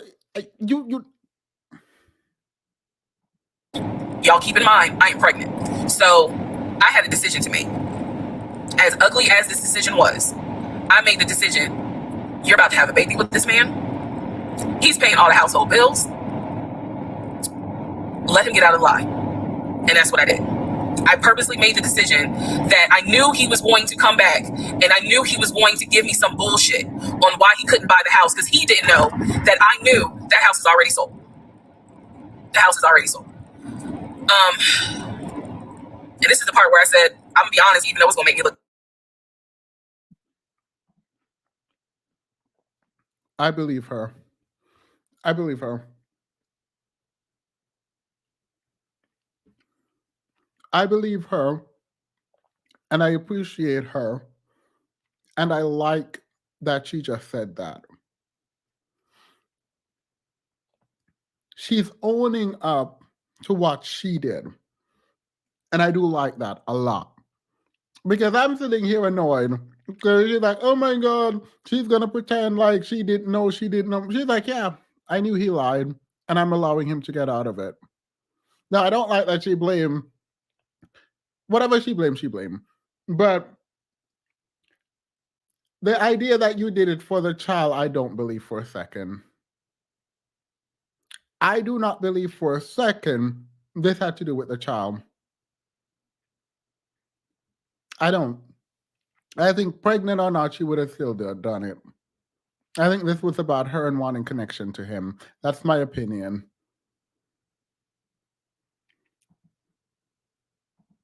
Bad. Because most women in their right mind would have been like, I'm out. And I didn't. So, sure enough, he came home. He didn't really say anything that day. The next day I asked him about the house. And he said, my friend, the realtor, he was like, I'm talking to him because something's going on with the interest rate. And when he said that, I felt so much relief because I knew that I had been prepared for he's going to give me some bullshit. So when he said there's something with the interest rate, I said, you know what? This is literally what I said, y'all. If the interest rate isn't good, then we shouldn't move there. We should probably let this house go. We should cancel whatever furniture we ordered or, appliances, and let's just look for another house. I said, I would like to be moved before the end of the year. I said, I really don't want to be 9 months pregnant. And he said, in response, he said, joggers. He said, when? Joggers, spring, summer, September, spring. This is not funny. But I promise you, all I'm hearing in my head is joggers. Joggers.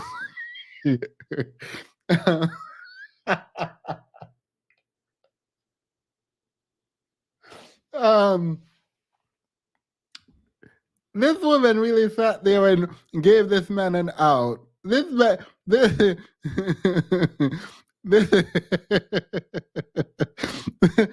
woman really sat there and gave this man an out. Like she wanted so desperately to cling to the illusion and let this man keep up the illusion that she didn't even tell him she knew he was lying. You weren't clear. Joggers. So I really sat there. Joggers.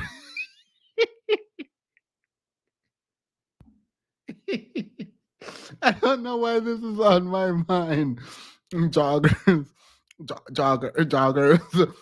Anywho, she really sat there and said, I'm going to give you an out. Regardless of what happened, I don't think she could ever love this man. She couldn't. You couldn't respect this person after that. I couldn't.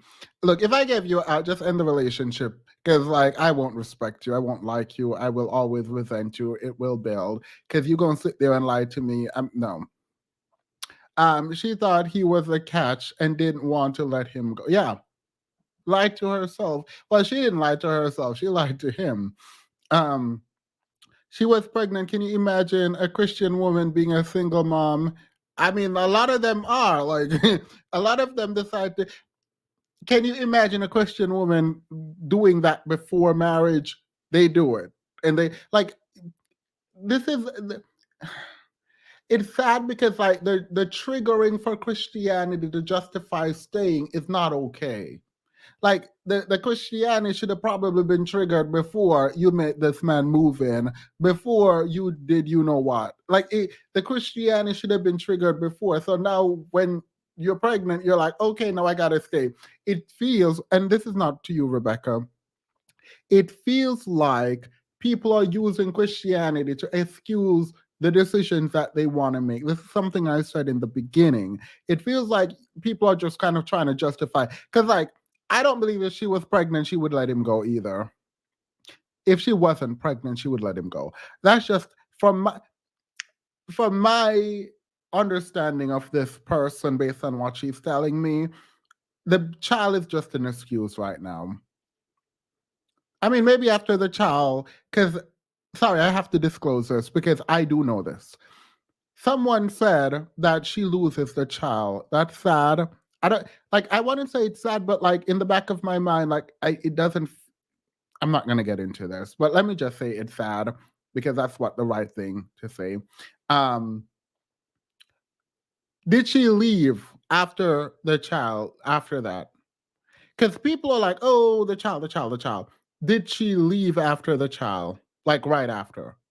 I did more things happen to make her leave?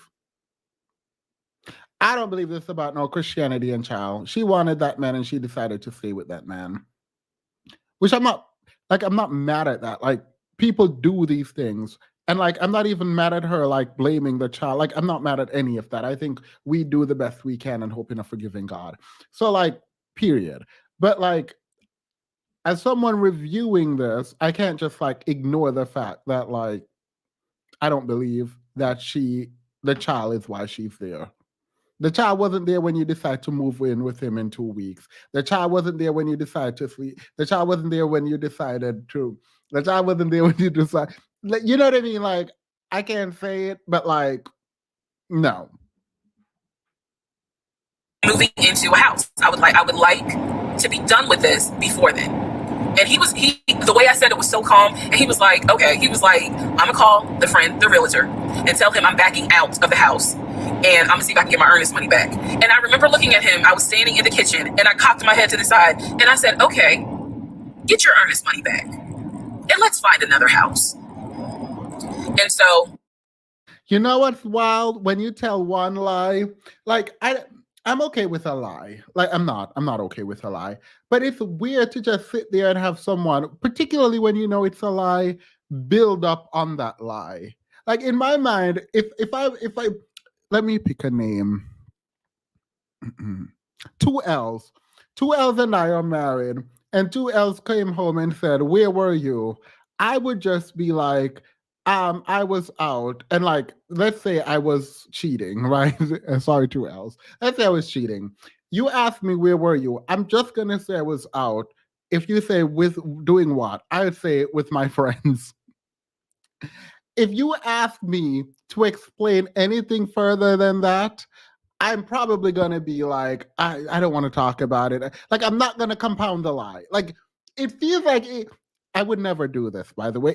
But it feels like it makes it that much difficult when you like weave in a story and like you're lying, but like you're making more up and you're compounding. I feel like that's somehow worse. Yeah, I was with my friend. We went to this club, then we went to this, and then we got like, where? Like, at this point, like, you can't look at someone and anyway, I just feel like that's worse. The lie is bad and it's all bad, but it's just weird to like compound the lie in this way. I'm sorry to that girl was standing in the brink of six figures. She was helping him lie to her. What? Curry up and eat. I need to go to the restroom. Curry up and eat. You're out of pocket. You're, you're, you're out of pocket. Curry up and eat. That girl was standing in the on the brink of six figures. She was helping him like six figure had y'all in a chokehold, girl. that's how that first house fell through. So, fast forward. I keep looking at this to see how much time I have, because they only give you 10 minutes. So this is part 5. Part 6 is coming up, but let me go. We're gonna go to part 6. Oh wait, there's some more here. Let me play.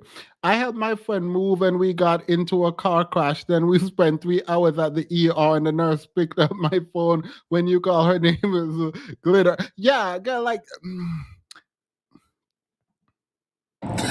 Subsequently, what ends up happening the next week, which is mid-June, I was at work, and I started cramping, started bleeding. And at this point, my doctor, I had just had an ultrasound earlier that day. So I went to work because the ultrasound was fine. I went to work and the cramping and the bleeding started. And I started crying because I kind of knew what was going on. And my doctor had called me and told me that when they did the ultrasound, they did not see a heartbeat. So she was like, this pregnancy is not going to be viable. So I'm crying and hysterical. And now we're going to get into part 6. So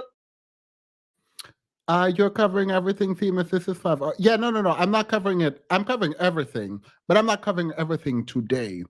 There is Thursday, there is Friday, there is Saturday. Look, we're gonna be watching. I am watching all of this. I am watching all of it because I need to know what is happening. I'm not saying I'm hooked, but like, I want to know what happened. So let's do it. 17 and 20 or 21, but they were that age group. So this is the video. This is the one that I watched part of. When I clicked on Yanni's video, I didn't really know what was happening. So I accidentally clicked on part 2 and I watched part of this. I am going to run. I'll be right back. I will be right back. Give me 2 seconds. But because I watched the first 15 minutes of this video.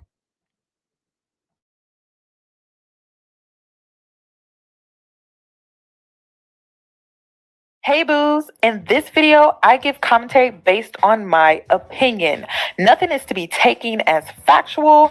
We are just here to have conversation. We don't expose and we don't sip tea on this channel. I'm giving you real talk straight, no chaser. Let's see if you can handle it.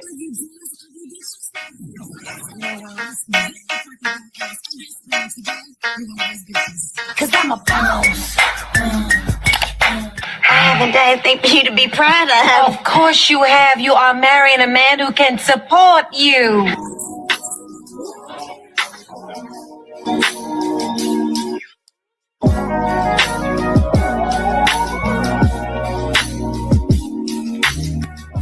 Hi, ladies, it's Yanni, and I'm back for part 2. So we left off with the part where she was getting into her unfortunate miscarriage. Trigger warning to anyone who has experienced a miscarriage or any trauma related to infertility. I just want It's funny. It's funny because like the intro that says you, of course, I haven't done anything for you to be proud of. Let me get big. I haven't done anything for you to be proud of. And the mother said, of course you have. You are marrying a man who can support you. It's so weirdly and similar to what is happening here. And that need to find a man who can, quote unquote, support you is weird. Like you see what in anyways, I'm going to talk about this at some later time after all the video is done, because I feel like it is that sense of what womanhood means and what womanhood should try to achieve that have women ended up in situations like this. wanted to give you a heads up and a warning that she is going to go into And spotting at work. Went into my best friend's office and immediately started crying. She was like, "What's going on?" And I said, I told her what the doctor said. And she grabbed her keys, grabbed her purse, and was like, "Let's go. I'm taking you home." On my way home, I called my boyfriend and told him what the doctor said. And he was like, "I'll meet you at home." So he was coming from Duluth, went straight home. And so about 24, 48 hours later, I had a doctor's appointment. And my doctor gave me 3 options. First option, let everything happen naturally. Your body will expel the fetus on its own. Second option, you can take a pill which will induce expelling the fetus at home. The pill basically will cause you to contract and expel. The third option was to go into the hospital and do a D&C. I did not want to do a D&C because I did not want to be in a hospital with COVID going on. And for whatever reason, I did not do the option of let it happen naturally. So I chose to do the pill. His birthday was June 17th. My ex's birthday was June 17th. So the decision was made, we're going to celebrate his birthday that day, go out to eat. And then that night I would take the pill because we both were off from work the next 2 or 3 days. So went out to eat, tried to celebrate as best we could, and then took the pill that night. That night was the most traumatic, excruciating pain I've ever put my body through. I do not recommend any woman, if prayerfully you don't have to go through that, but I don't recommend taking that pill. If you don't have to, don't do it. I spent the whole night in the bathroom just crying in so much pain. They gave me a narcotic. I couldn't take it because I found out I was allergic to it. So it was causing me to like projectile vomiting. It was a mess. So, and he was right there. You know, he was scared that he needed to take me to the ER. But in the morning, the pain kind of subsided. So about 72 hours later, I had another doctor's appointment where the purpose of this appointment was to do an ultrasound to see if everything had passed. Everything did not pass. So because of that, my doctor was like, we're going to have to do a DNC. My DNC was scheduled for the first week of July. My boyfriend, my ex, was going to take me. That was always the plan. 2 days before my procedure, he tells me, he comes home and tells me that he is up for a promotion. He's up to be promoted to VP. Because of this, the president of the company, excuse me, is coming in, and it was going to be this huge business meeting he had to go to. The business meeting was scheduled for the day of my surgery. And so I'm throwing a fit because I was like, you know, there's no way you can do that meeting. Like, I need you to take me to the hospital and all this other stuff. And so he offered to have his sister take me to the hospital. Apparently his sister lived in Douglasville. I was like, no, because I've never met her. Like, I'm not having a stranger take me to the hospital. No, this is a private situation. I don't want to do that, blah, blah, blah. So my aunt had offered to take me. And then my friend who took me home from work had offered to take me. So at that point, we get into an argument because he's like, my sister is, you know, you about your family. So why can't she step in?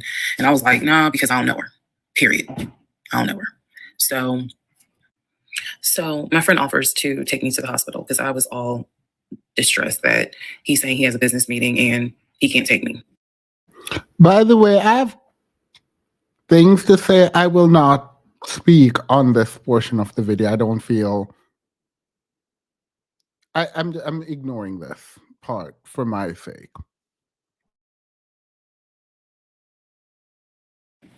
So I remember being on I-75 on the connector on the phone with her crying because I was so embarrassed that he wasn't going to be the one to take me and that I was needing to rely on someone else to take me to the hospital in order to get a DNC done. And she was really great. She was like, girl, this is why you have a village. Like, it's okay. Things happen. The world is crazy right now. I will take you. You're going to be okay. So he did not take me to the hospital for my DNC. My friend did. She could not stay because of COVID protocol. So when they wheeled me into pre-op after I got checked in, I texted him and was just letting him know, hey, here's the update. I'm about to, I'm in pre-op. They're going to get me prepared to go back to the surgical ward or whatever. And the response I got was from his new executive assistant named David. Now, when he told me he was up for the promotion, he did tell me that part of getting this new job would be that he would get an executive assistant named David. And he did tell me, I'm going to make sure that I inform David, if you get a text from this number, meaning from me, pull me out of the meeting. Because, my fiance is having a procedure done and I'm picking her up. So it's important that you come get me if it's something serious. So I text him. David responds. He said, yeah, Mr. Blah, blah told me that you are having a procedure done. If you need me to get him, I can go get him. He's in a meeting. Just let me know what you need. And I just said, no, don't bother him. I'm just giving an update that they're about to take me back. And David responds and says, I'm so sorry you're going through this. Please let me know if there's anything I can do. So I have the procedure. I wake up and I'm now in recovery. I should be in recovery 45 minutes up to an hour and a half. I wake up, first thing I ask, and I remember asking, is where is so-and-so? The nurse who was so sweet, she was like, everything went well. You're doing great. She said, we spoke to your fiance. He's on his way. So I said, okay, I kind of dozed back out, but I could still hear everything that was going on. I just could not keep my eyes open to save my life. So I hear her talk to the other nurse. And that's when she said, yeah, Dr. So-and-so called her fiance and his executive assistant picked up. And the executive assistant said that he was in a business meeting and that, you could relate to him what you need to say. And he'll tell the fiance. And my doctor was like, hell no, HIPAA, I need to speak to him. So apparently my fiance called the doctor back about 30 minutes later. And the doctor informed him she'll be ready to be discharged in about an hour. You can make your way and come pick her up. He said he was on his way. He was on his way from Duluth to Atlanta, which is not a huge distance, but the time of day, one thing about Atlanta, there's always traffic. So he should have been there within the hour. I should have only been in recovery an hour and a half. Let's go to the next part. Part 7, who the fuck did I marry? So I should have been in recovery at Northside Hospital for about at most an hour and a half. Subsequently, I ended up being in recovery between 3 to 3.5 hours. The nurses kept calling my ex, asking, what's the status? Because they were actually getting ready to do a shift change. So they kept calling, asking, what's the status? What's the status? Like, where are you? I want to say that they called a total of 3 times and they spoke to him twice. So at this point, I knew that they were all like, where's her fiance? Like, what is going on? He said he was stuck in traffic. And so he was making his way there. He eventually did get to Northside Hospital, and they wheeled me down because, again, he couldn't come in just because of the protocols. So when I got in the car, and I'm in pain, be it drugged up, couldn't keep my eyes open, couldn't really, I was just out of it. But I remember him calling my aunt and my mother and letting them know I picked her up. We're on the way home.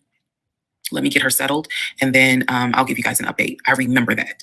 What I did not know was that he had texted my aunt and my mom and asked them to not bother me for like a week. Like, just please don't reach out to her. Let her just rest. I am from New Jersey. I am from an African American family. You don't tell my Black mama or my Black aunt that, please don't bother her for a week. I didn't know this at the time, but I'm just interjecting that part. I'm trying to stay in the timeline, but he did apparently.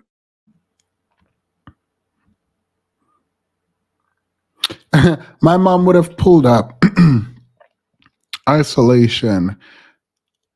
Okay, I know he's a terrible person at the end, so I understand. Don't bother her for a week. I don't know that that's necessarily a bad thing. Like, I would say don't tell her any like bad news or like mess with her peace for a week. Maybe that, I don't know if that's what he meant. Like, he's still pretending to be a good guy.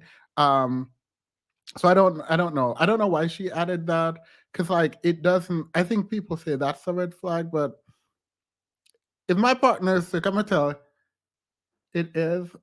Well, if my partner is sick, I'm gonna tell everyone to leave them alone.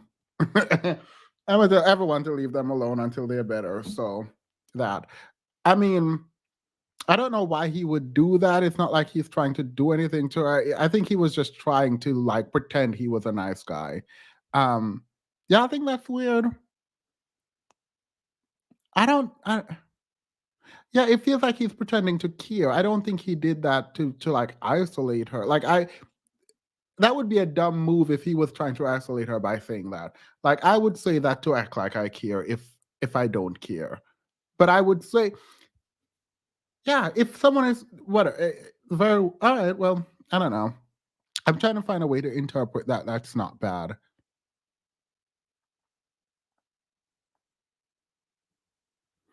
At this point, I think she's lying to us. He's no, he's not innocent.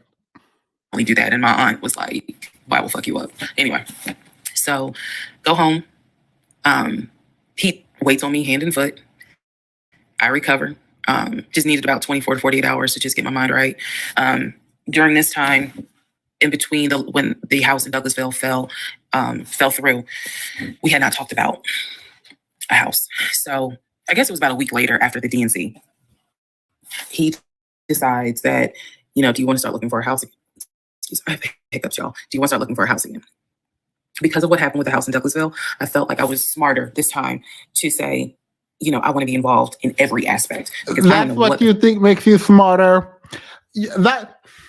That's what you think made you smarter. The house in Douglasville, he lied about. The $750,000 house in Douglasville that he told you he was going to another realtor that he put in the offer on, that you found out he was lying about because a white couple had it. You decided that no, you're smarter, so you want to be included in the next. You want.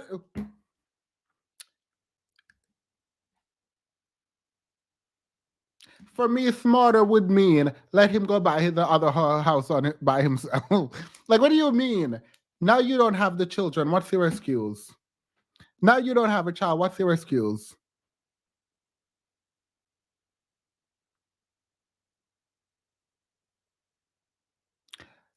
What is your excuse now? Because people are in the chat saying, "Oh, I don't believe you, Themis. I don't believe you. The reason she wanted to stay with him, and the reason she decided not to tell the truth is because she's not pregnant. She's not pregnant anymore."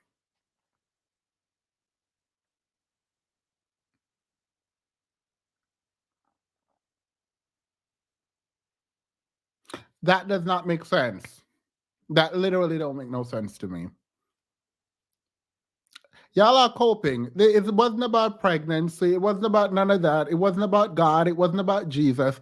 let's be honest. She wanted that man. She wanted a man, and that man would do. And that's fine. Like, it's fine, girl, period. But like, let us. She can say whatever she wants because it's her story to tell. But let us not be like that naive to sit here and think, oh, the reason she let him lie and the reason she stayed with him is because she was pregnant. No. And this proves it. The fuck happened with that house in Douglasville. But what I do know is that he lied to me. I didn't know then what I know now. I just knew he lied about I knew he lied about being under contract. So I told him, I said, I don't want to work with your friend who I've never met, never talked to. I know that he has talked to him because he's talked to him in front of me. And I'm going to demonstrate on one of the videos how he used to do his phone calls. Don't worry, it's coming. So we found a new real estate agent. Really nice guy. His name was Scott. I am using his real name. Really nice guy. And we told him what the budget was. And Scott was like, okay, when you guys are ready. This man systematically circumvented her doubts. No, he didn't. She knew he lied. She helped him lie about the house. And now she said she's better and she's smarter. So now she's going to help him buy the house as opposed to let him.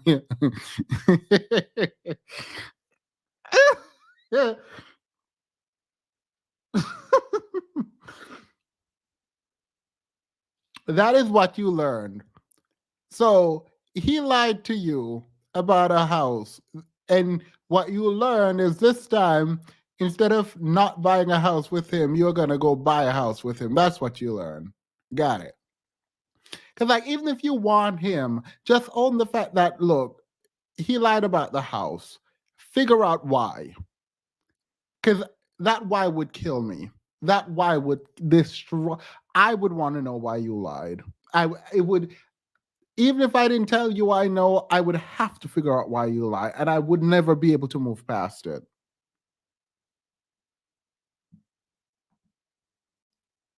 We can start looking at houses. Try to look for houses that are empty because you can actually tour those. If it's a house where someone's already living in there, chances are it's going to be a virtual tour because of COVID. So I found a house that I absolutely, in total, we must have looked at about 15 houses. But I found a house in Smyrna that I absolutely loved. We toured the house. Everything about this house was perfect. The house was listed for $699,000. It was a brand new construction build. The only issue was that the basement was not finished. And he wanted the basement to be his man cave.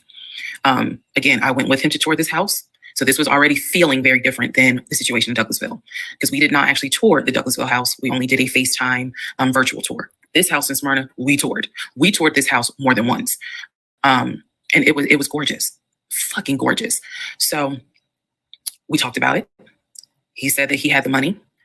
Again, the price was $699. He said he felt comfortable putting in an all cash offer. If you remember on the videos before, he told me he had money in his savings from when he played football. So when he said an all cash offer, even I knew you got that kind of money, like where you can cut a cashier's check for $699,000. And he told me he did. He had money in savings from when he played football, and he was very comfortable paying all cash for this home. So the real estate agent, Scott, sent over the paperwork. The paperwork was sent in both of our names. It was sent to my email. That was another thing that I changed after Douglasville. Everything gets sent to me. And then I will be sure that he signs it. So he sent it to me. I looked over the offer. We were going to put in an all cash, full price offer with a request to have the basement finished. Also, we were requesting for the seller to give us an answer within 24 hours. This was the dreams and this was the manifestation in dreams and hopes, girl. Ain't no way he gonna lie about the first house and being able to buy the first house. And then on the second, you gonna think, oh, he gonna just put in a cash offer, girl, period. He said offshore bank account hooked. Girl, if I hear offshore bank account, I am gonna just assume you're scamming. Like, I'm gonna assume you're not trying to pay taxes. Like, this is not how my mind works. So like I can't put what I would do on someone else. So I'm sorry. Girl, tell your story, girl. Go in. We were requesting a quick closing.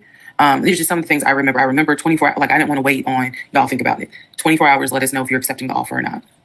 And then also a quick closing because it was a new construction. So we didn't have to wait for the current tenant to move out. We didn't have to do that. So I watched in our bedroom as he pulled it up because it was a electronic document. He signed his name to the offer for $699,000 cash. He requested again, the seller let us know in 24 hours if they were accepting the offer. So we submitted the offer at around 6 p.m. We were requesting that by 6 p.m. the next day, they let us know if the offer was accepted or not. I watched him sign the offer. I sent the offer back to Scott from my email. All parties had signed. Scott texted us and said, I got it. I'm submitting it. I will let you know what they say. Let's go into part 7. Sorry, let's go into part 8. Good grief, this is getting long. Okay, so I just want to clear up some things that I realize is kind of creating some confusion. So just Isn't Portia husband like a whole criminal allegedly? And like he came over, overstayed his visa, apparently has been scamming.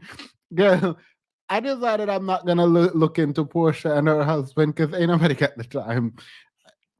I was gonna say something now. Like as soon as no, leave that alone. just allow this video to serve as a stop sign. Let's clarify. First of all, the story, background. He was born in Philly, raised in Philly, and moved to Augusta. Story is that he moved to Augusta for high school. After high school, he went to college at San Diego State, enjoyed San Diego State, stayed in San Diego for quite a while. Got married out in California, had a house in California, played arena football out in California, but his family was back here in Augusta, Georgia. He still had a lot of family up in Philly, but for the most part, he had a sister in Augusta, he had a sister in Douglasville, he had a brother in Baltimore, he had another brother in Philly, and he had a brother in Nashville. So I just want to clarify that in terms of not the demographics, but the geography. Born in Philly, came to Augusta for high school, went to San Diego State for college, played football, stayed at San Diego, got married out there, but still had quite a bit of family here in Augusta, here in Georgia. He also had a sister, I think I said, who lived in Douglasville. I have physically met his aunt who lived in Augusta. I've met his brother who lives in Augusta. I have spoken on FaceTime with a brother who lives in Baltimore. And then I will demonstrate how he used to talk to the brother that lives in Philly. That's coming up. You haven't missed that. In terms of the proposal, you did not miss the story of the proposal. I simply didn't want to share it because it was embarrassing. Basically, he gave me 3 ring options. We went to a jeweler at the Mall of Georgia. He had me pick out 3 rings. I told him which one I liked the most because I knew it wasn't a romantic proposal at all. I knew which ring I liked the most. I told him which one. He basically said, when I'm ready, I'll give you the ring and I'll propose. Fast forward about, I guess it was summer because I was actually pregnant when the ring came. We were sitting at the dinner table. He took the ring box out of his pocket, slammed it on the dinner table. And I was like, what is this? He was like, open it. I opened it. Inside was the ring that I had wanted, that I had chosen at a jeweler. And he was like, all right, so this means that you're going to be my wife. I was pregnant. So again, when I asked y'all to give me grace, it's because there are certain things that's just like, girl, what was you thinking? Trust me. There's no excuse. So there was never a, will you marry me? It was more of a, we're living together, we're having a baby together, we need to get married, because the backstory also was that his dad was a retired police officer, but at one point his father was a pastor. So he could quote the Bible like nobody's business, as we all know, so can Lucifer. Well, I'm gonna need you to leave that Bible alone, lady. Because she didn't think she could do better. Yeah. I know I shouldn't feed into this sense of like wonder that I think women want to feel when they're being proposed to. But like, we live in this system and this patriarchy. And so like, the fact that no care went into proposing was, so it doesn't make sense. This is the VP who pays all the bills, who is showing that he loves you, and he's about to buy a $750,000 house previously, and now about to buy the 600 or whatever $1,000 house. And he couldn't put any effort into the proposal, and you said, sure, yes, I'll do this. What month was this? Because y'all started dating in March. Yeah, let's not forget that y'all started dating in March. I have March 7th, 2020 was the first. March 7th, 2020 was the first date. I was trying to get the timeline together. 2 weeks later, there was a shutdown. Y'all moved in. April, you were looking at houses. May, you were pregnant. And you were referencing him as your fiance here. So I'm assuming y'all got engaged sometime that spring, summer. And that's the proposal that got you.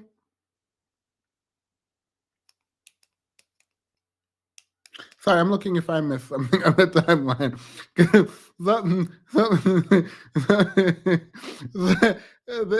That's not.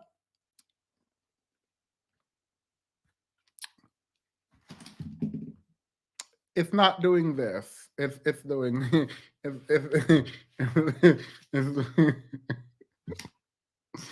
It's too late. It's too late right now. I'm. But anyway, he could quote the Bible like no one's business. And so that's how we ended up engaged. And I was wearing a ring. I will find a picture and I will try to post it. But I was wearing a ring. Don't worry, there's more to that story as well. So just wanted to clarify some things for the people who were like, wasn't it weird that he had a sister who lived close, but he's from Philly? So I just wanted to definitely bring clarity to what he told me was the backstory. Born in Philly, came to Augusta for high school, went to California for college, played football at San Diego State, played football and arena football, worked at Apple, and then joined a condiment company in California, who then transferred him back to Georgia. He was married in California, and he told me he got divorced in California. That is important as well. That will come up again later. And so the ex-wife, at this point in time, at the time that I'm telling you, part 7, which is the last video I just posted, the ex-wife lived in California with her 2 kids, his 2 stepkids. The 2 stepkids were 17 and 20 or 21, but they were that age group. And he was saying that he was very close with them. So he wanted to keep a tight relationship with them. And he talked to them, if not every day, every other day. When I say this, I need y'all to understand. When I say that he talked to someone, it means that he was on the phone in front of me talking to the person. I hope that, because I will touch back on this. He was on the phone in front of me talking to the person. So he talked to his siblings every day. He talked to his aunt almost every day. He talked to his family the way I talk to my family almost every day. And again, I will demonstrate how he used to do the phone calls. I will also demonstrate how he used to do the work phone calls, because he called me every single day from work. And he would talk to people while he was on the phone with me. And I could hear people in the background. But that's a whole nother part. So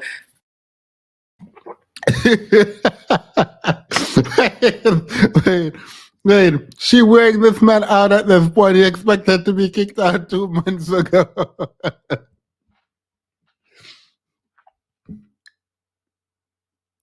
Oh wow.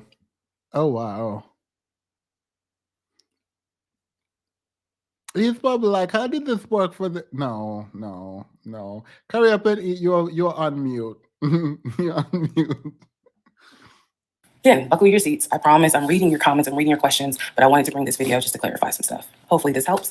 And honestly, I know people are fascinated by this, but more than anything, I hope that there's a woman watching this and she's saying to herself, okay, it's time for me to ask some questions. That's my hope. All right, part 8 of Who the Fuck Did I Marry? So we submitted an offer on the house in Smyrna. I sent it over to Scott, our realtor, and the next day comes, Scott asked if we can take a phone call. So he calls us and tells us that the offer was not accepted and the builder did not do a counter offer. We don't exactly know why We don't exactly know why he didn't accept it, but the bottom line is that we figured out later on that he didn't want to finish the basement. So the offer was not accepted. The house fell through. I was okay with that because, again, I knew he had put in an offer. Oh yes. Kenny, whoever is doing the calendar, just add for February, just add her and Monique so we can put it up tomorrow. Yeah, we need to put up that Discord. Yes, please. I hope, Kenny, I think you were the one who did it on NAC. Can we add this lady and Monique and just call it a day for February because we're tired? So we continued looking at other houses. We found another house in Smyrna that he really liked. I thought that it was way too big for just the two of us. And so the price of this home was much higher than the $750,000 that Chase had approved for the mortgage. So what he explained to me was that he was willing to do the $750,000 mortgage, and he was also willing to put a significant amount of the money in savings on the house, which meant that he was now comfortable going from $750,000 up to about $900,000. Again, his whole explanation was, I have the money where I can put down a substantial down payment, bring down the price of the home, and then basically mortgage the rest of it. So that was now the plan. I was not comfortable with a home over $900,000. But again, keep in mind, I saw the Chase paperwork. So I was like, I just feel more comfortable sticking at the $750,000 mark. That's what you approved for. Let's go with that. By this point, this is now fall of 2020. We had been talking about marriage. I had my ring. He had made VP at the company. And again, he was calling me every day from work. I need to kind of explain how the company was ran, because when you think VP, you would think he would be in an office. It was a condiment company. So they actually were producing the condiments. And I'm not saying the name of the company on purpose, but they were producing the condiments in this particular plant location. So a lot of times he would simply tell me that he walked the floor, checking in with his subordinates, basically. Now, how did he go to work? For the most part, at this point, he left before I woke up. However, pretty much he wore dress pants, kind of like a dark navy blue cargo pant. And he had a polo shirt with a company logo on it. What I saw a lot of times is that he would not wear the polo shirt to work. He would wear like a company t-shirt. He would wear rubber sole shoes and the navy blue cargo pants. I didn't think it was a uniform, but it reminded me of what someone would wear when I worked at Amazon, if you're going to be doing manual labor. He didn't go to work sloppy looking at all, but it definitely was not suit and tie. Nowhere near suit and tie. It is fair to note that outside of work, he was a man who he loved to dress. He loved to wear the latest Jordans. He loved to collect watches. He collected a lot of Invicta watches. He loved to collect hats. He wore hats, baseball caps everywhere because he didn't like the shape of his head. So in terms of how he dressed casually, the man, he could dress. In terms of how he dressed for work, yeah, he didn't dress like a VP.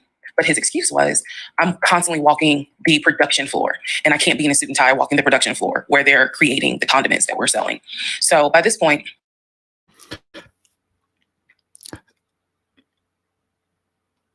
so like, I don't want to say this, but I feel like I have to. Like,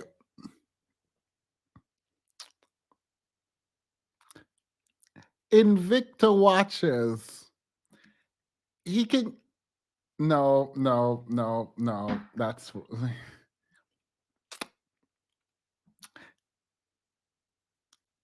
She's not dumb. Don't say she's dumb. I don't think she's dumb. I think she is.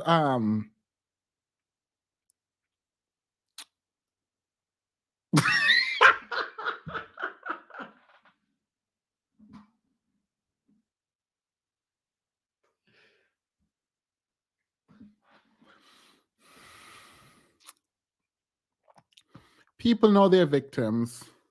People know they're victims. People know they're victims. And I feel bad for this woman. I do.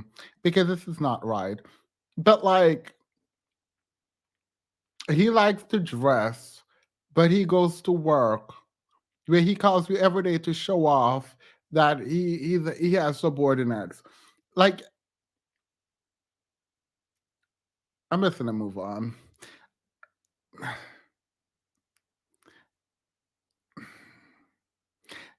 This man sounds like he likes flexing, but he's going dressed down to go to. All right. Again, this is fall. flexing with an Invicto.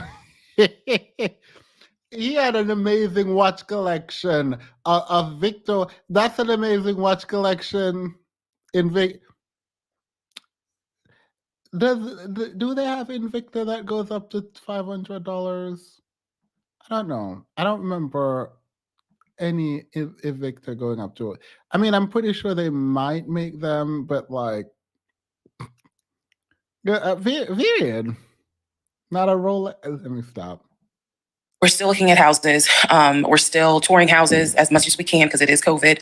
We had found another house that we really liked and a house that I really, truly wanted to put an offer in on. This was now going to be the second house that we put an offer on.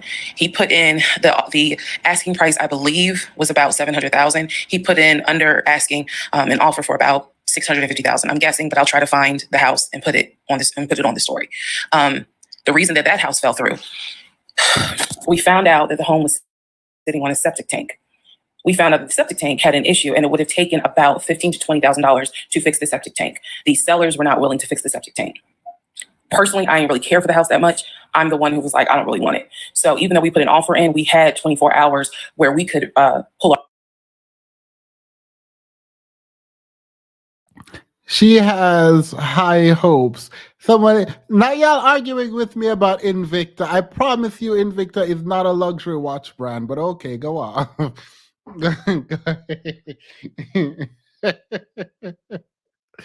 Wait, they have a $900 one that they put gold in.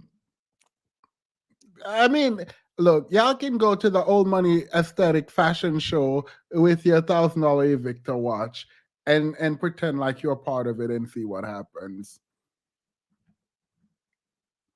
I don't know Invicta as a luxury brand, and I'm not looking it up. So y'all can fight with yourself in the chat. I'm not doing that with y'all. Someone said, wait, she has high hopes. Somebody, I love you, Black. I'm sorry I'm going to do this. Some of the Invicta watches can go.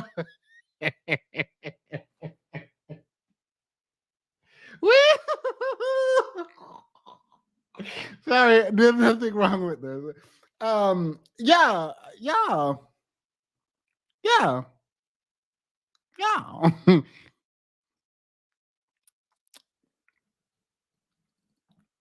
Our offer back. And so we did. Once we found by the way, I'm mostly joking. I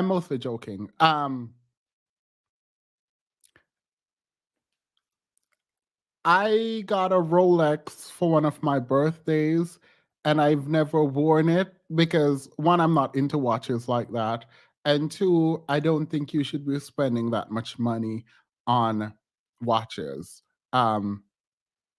So I'm just that I know this about like a luxury watch brand isn't saying I want it or I'm using it or whatever.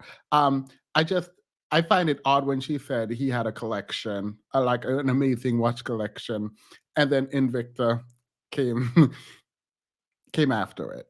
That's it. No. I no longer have it. I had I did something with it, not pawn it or anything, but I returned it.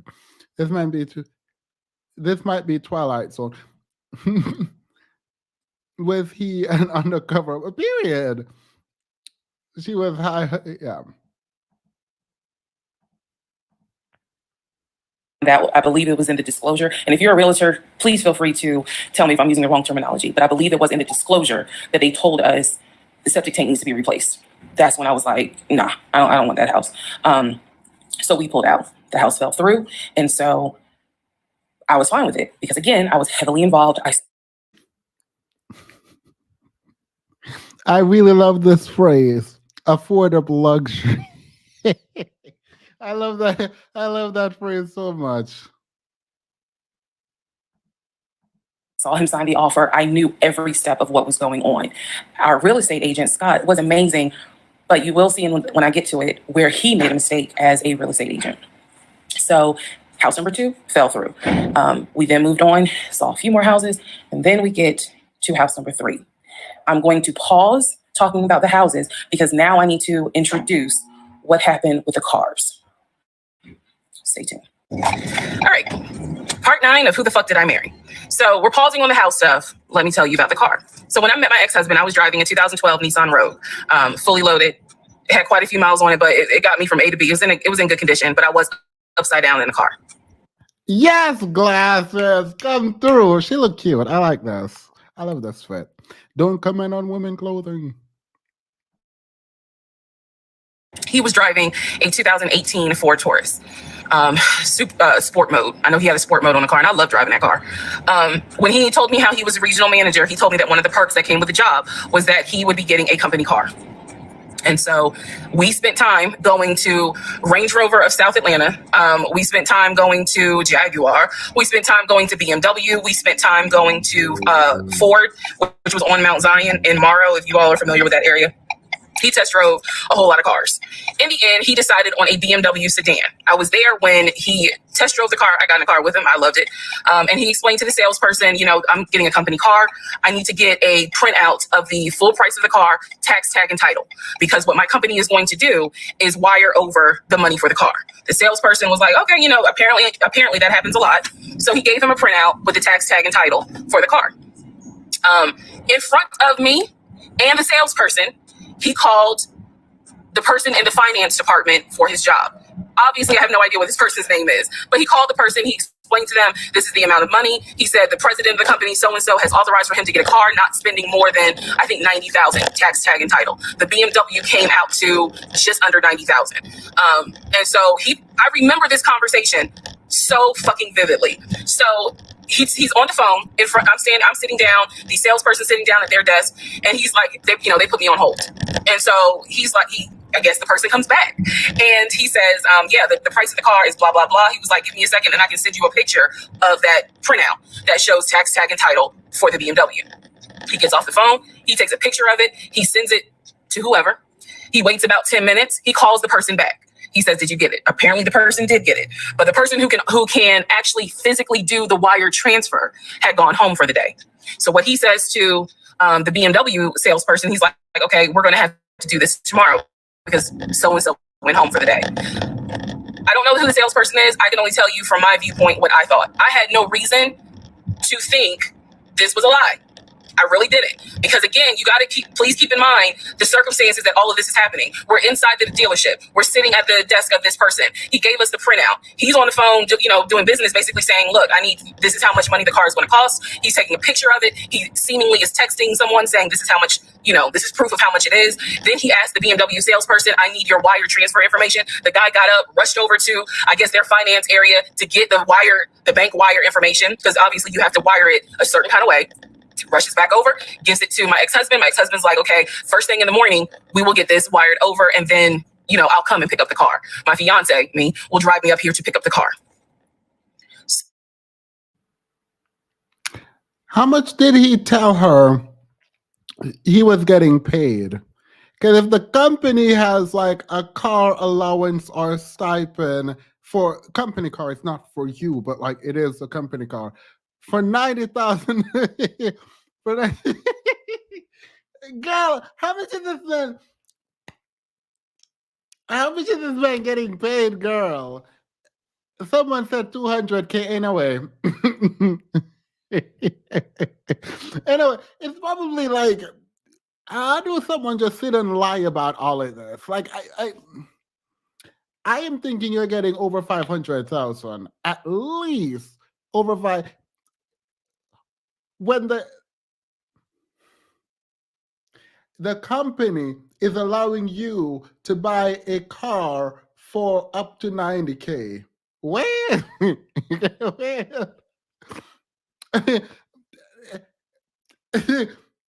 This is supposed to happen. It's not. This is not happening.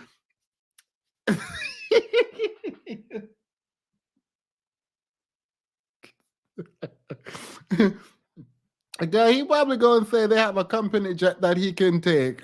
I'm waiting for him to say, as the VP, I can take the company jet. Because wait, go ahead. Ladies, remember, this is all start with Cheesecake Factory Day. Never again Cheesecake Factory, period. No, I'm gonna ignore. I don't believe he said 250,000 is like a young professional. Ain't nobody gonna sit around here talking about, oh, I make $250,000 and my company is giving me $90,000 to buy a car. Well, if that company don't give me the $90,000 to put in my pocket, I will walk to work. I told y'all 2 weeks ago, never claim these husband embarrassment. Period. Mm-mm. So we leave.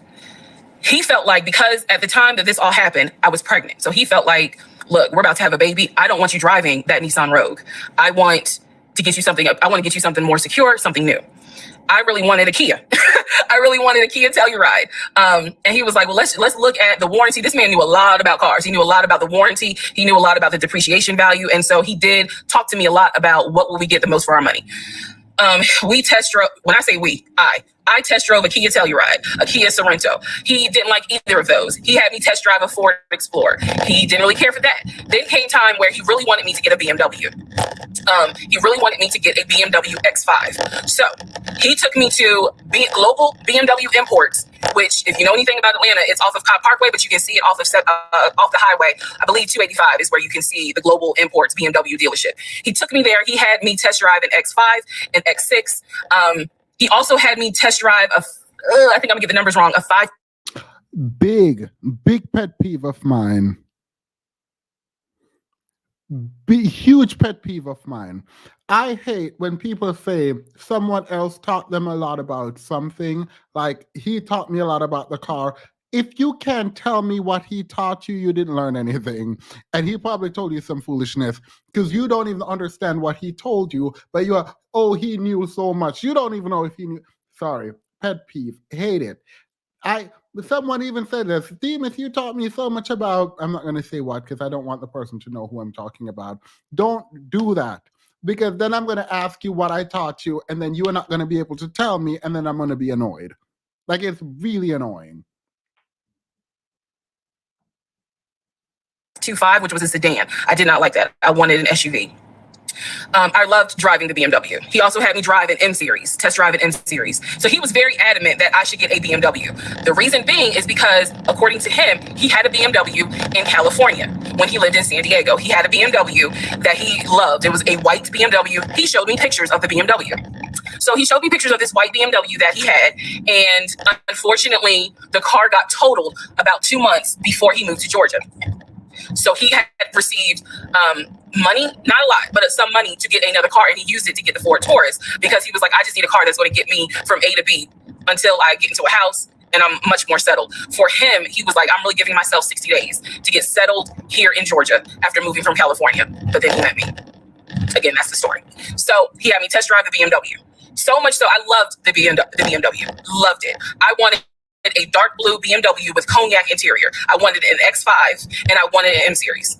So I can clearly tell y'all that's exactly the car I wanted. We were 2 minutes ago, you said you just wanted a regular car. I don't remember what you said the car was. Now you want a period. Expensive. At this point, he was really trying to show off his lying skills to impress, right? He was like, let's see how far I can go, because none of this makes no sense to me.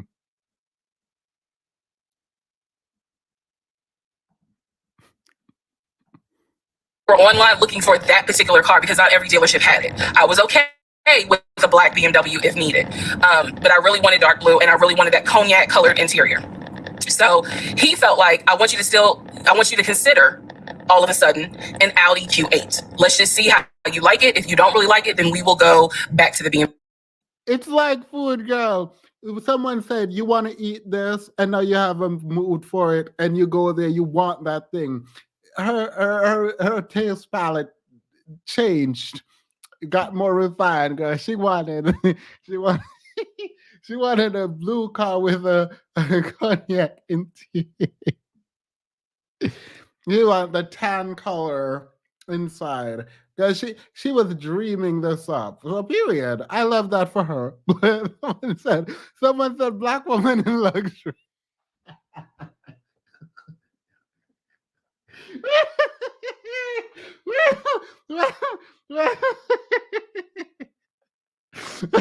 whoever, whoever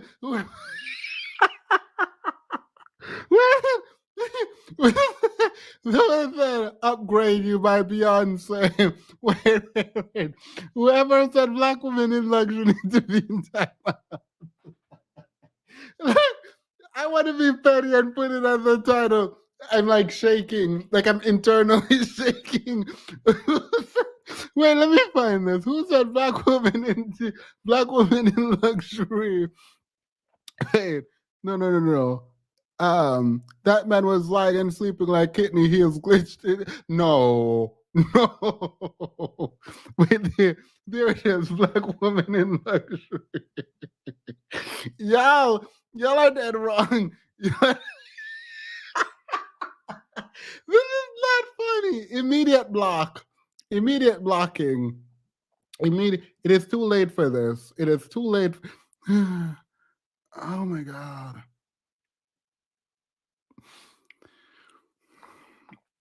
She want a black man worship, but had to express herself in voice note. She only cared about money. No. They said she was a black woman in luxury with a tan interior.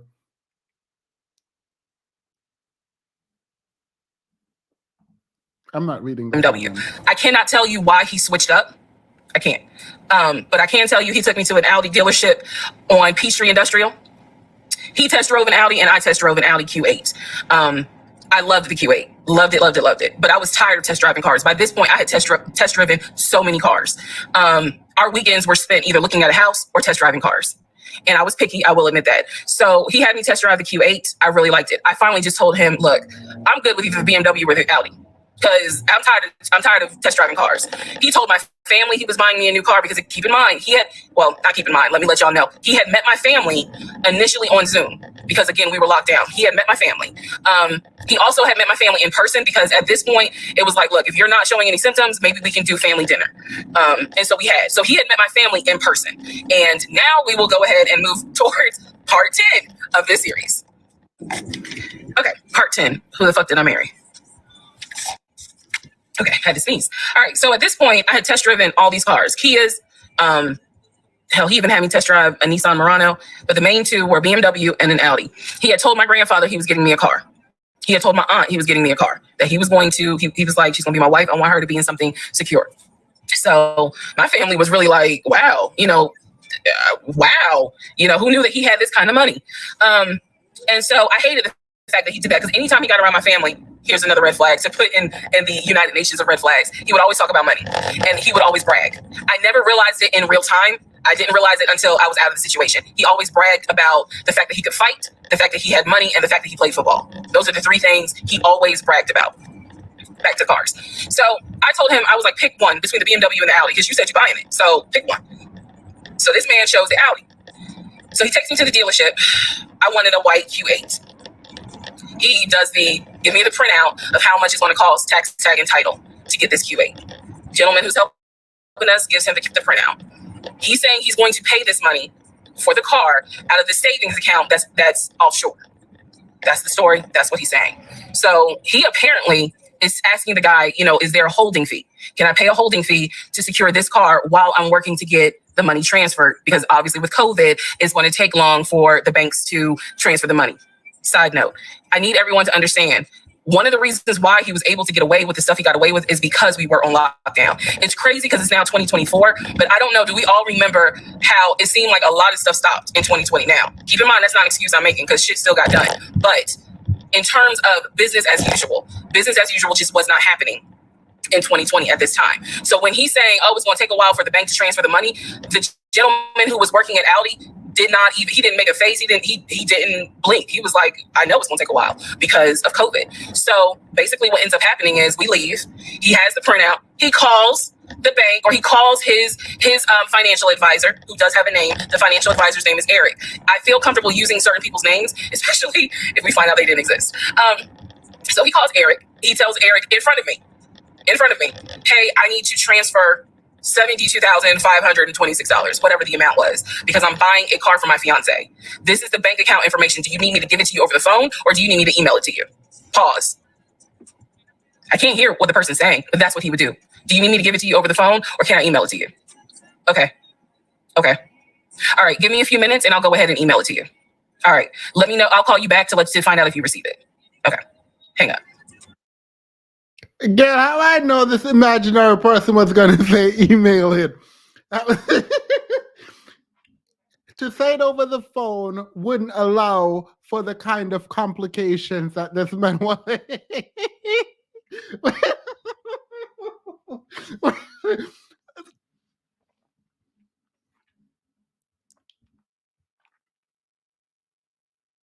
You think it's more secure to email that information than say it over the phone? Why he got to email it? Explain that. Explain why he has to email it. Someone said, we know this shit true. I just know he moved. He just with too trash. Look, you know what? You're right. Someone said, we know this, she doesn't. And maybe that's what. No, that's not. Nope. For me, why you got to email it? Because if it's like personal, PII, personal identifying information, and how that's generally treated, you're not about to convince me emailing it is more secure. You're not about to. Why you got to email it? Why? This man, to your financial advisor or financial advisor.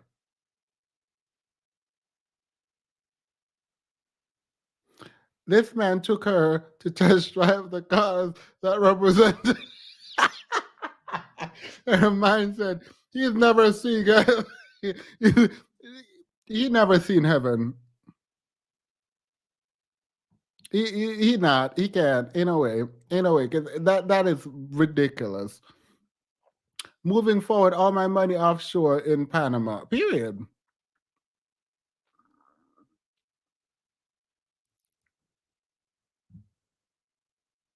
Someone said not everyone is privileged with the information we have. This is true.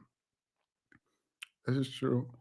However, I feel like I don't want to use this against her. While I do think it's true, I think that she intentionally was delusional to maintain a fantasy. I think so. I truly believe that.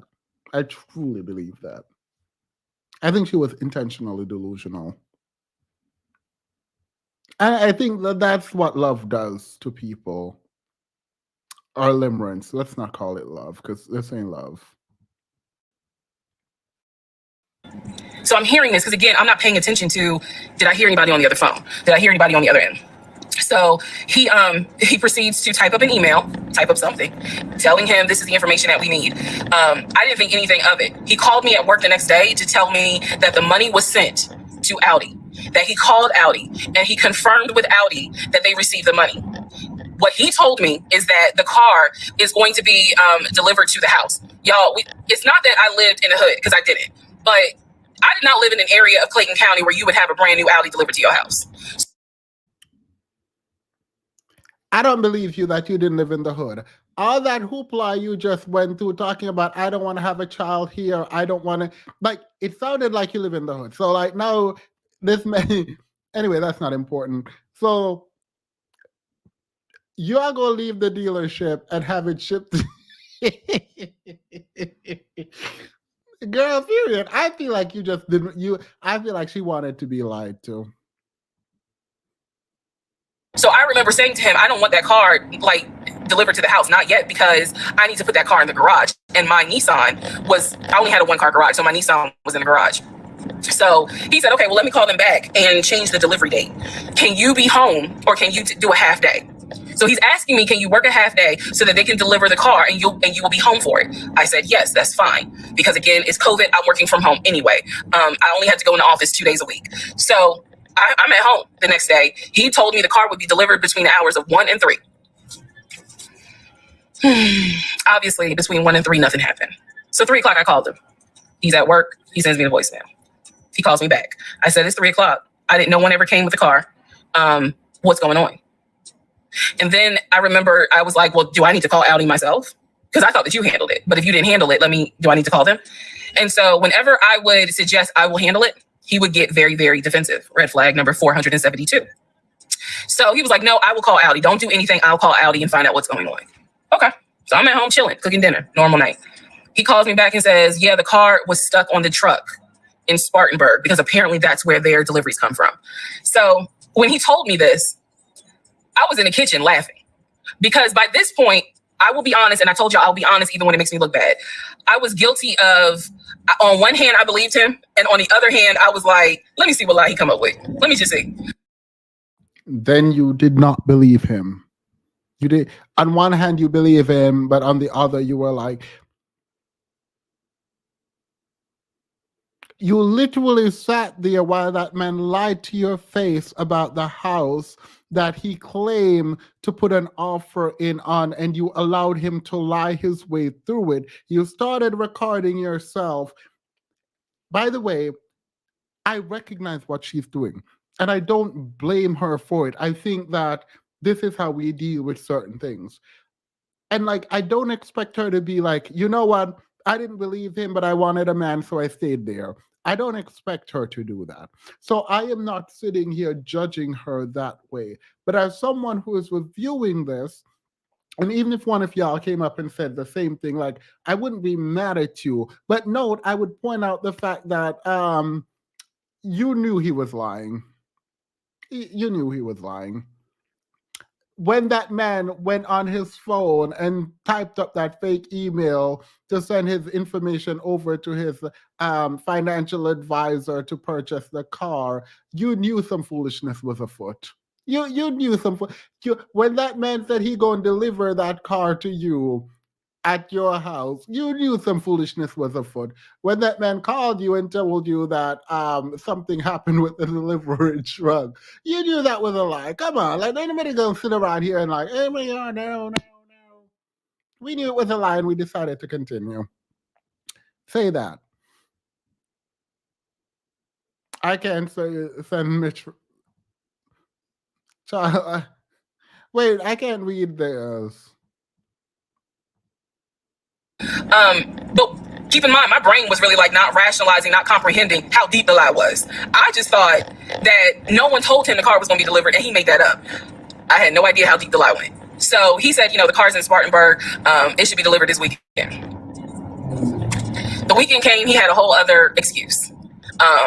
I don't remember what the exact excuse was as to why the car was never delivered. I do remember we got into an argument and I was like, don't even worry about it. I'm gonna get a new car my damn self. I don't even need your help.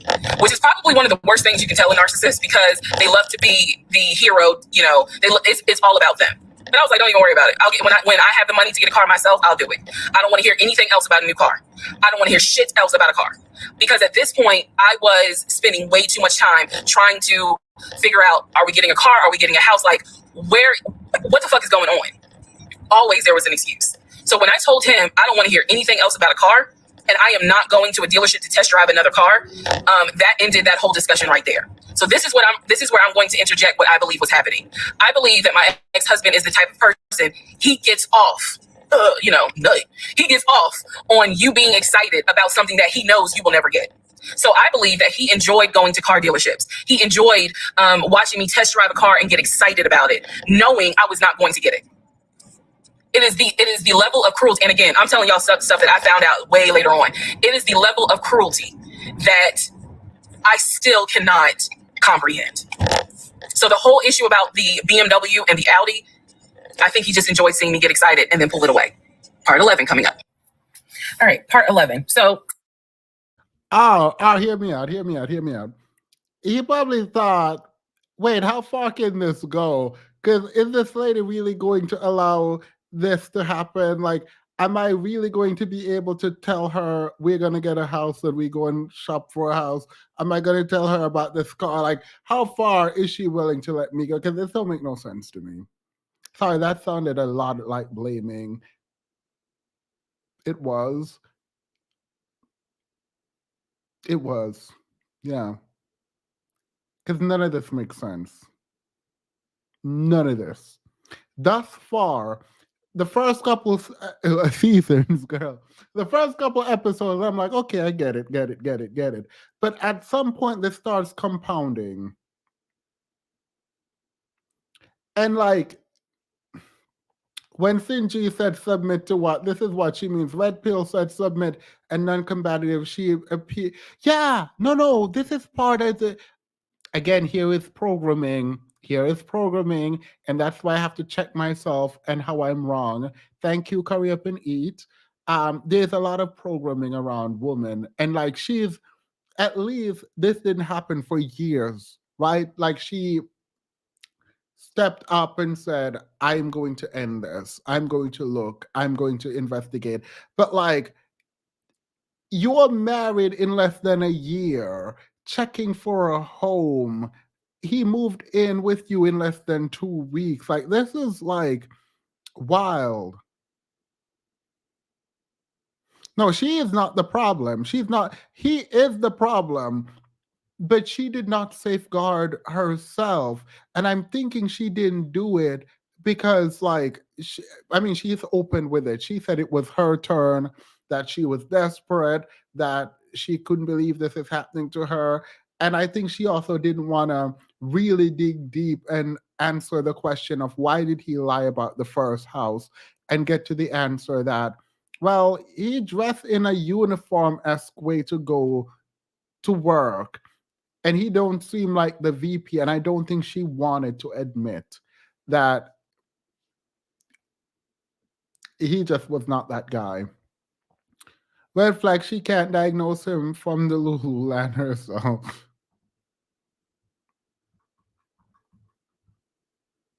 This is the relationship Kevin Samuels said he...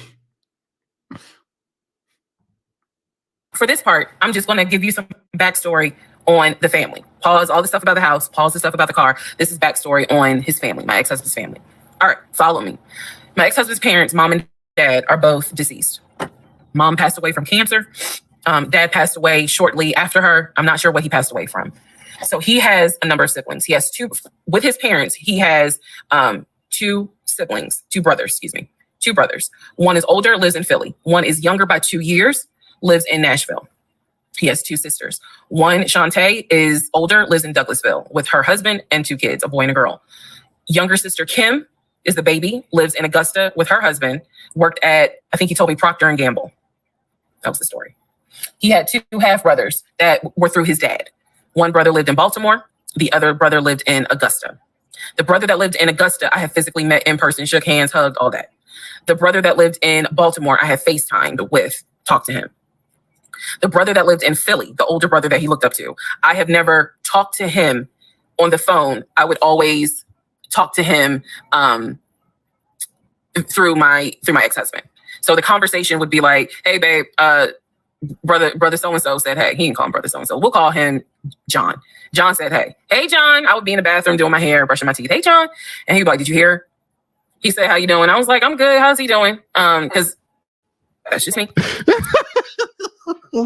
Sorry, this is so mean and wrong. So he had you talking to just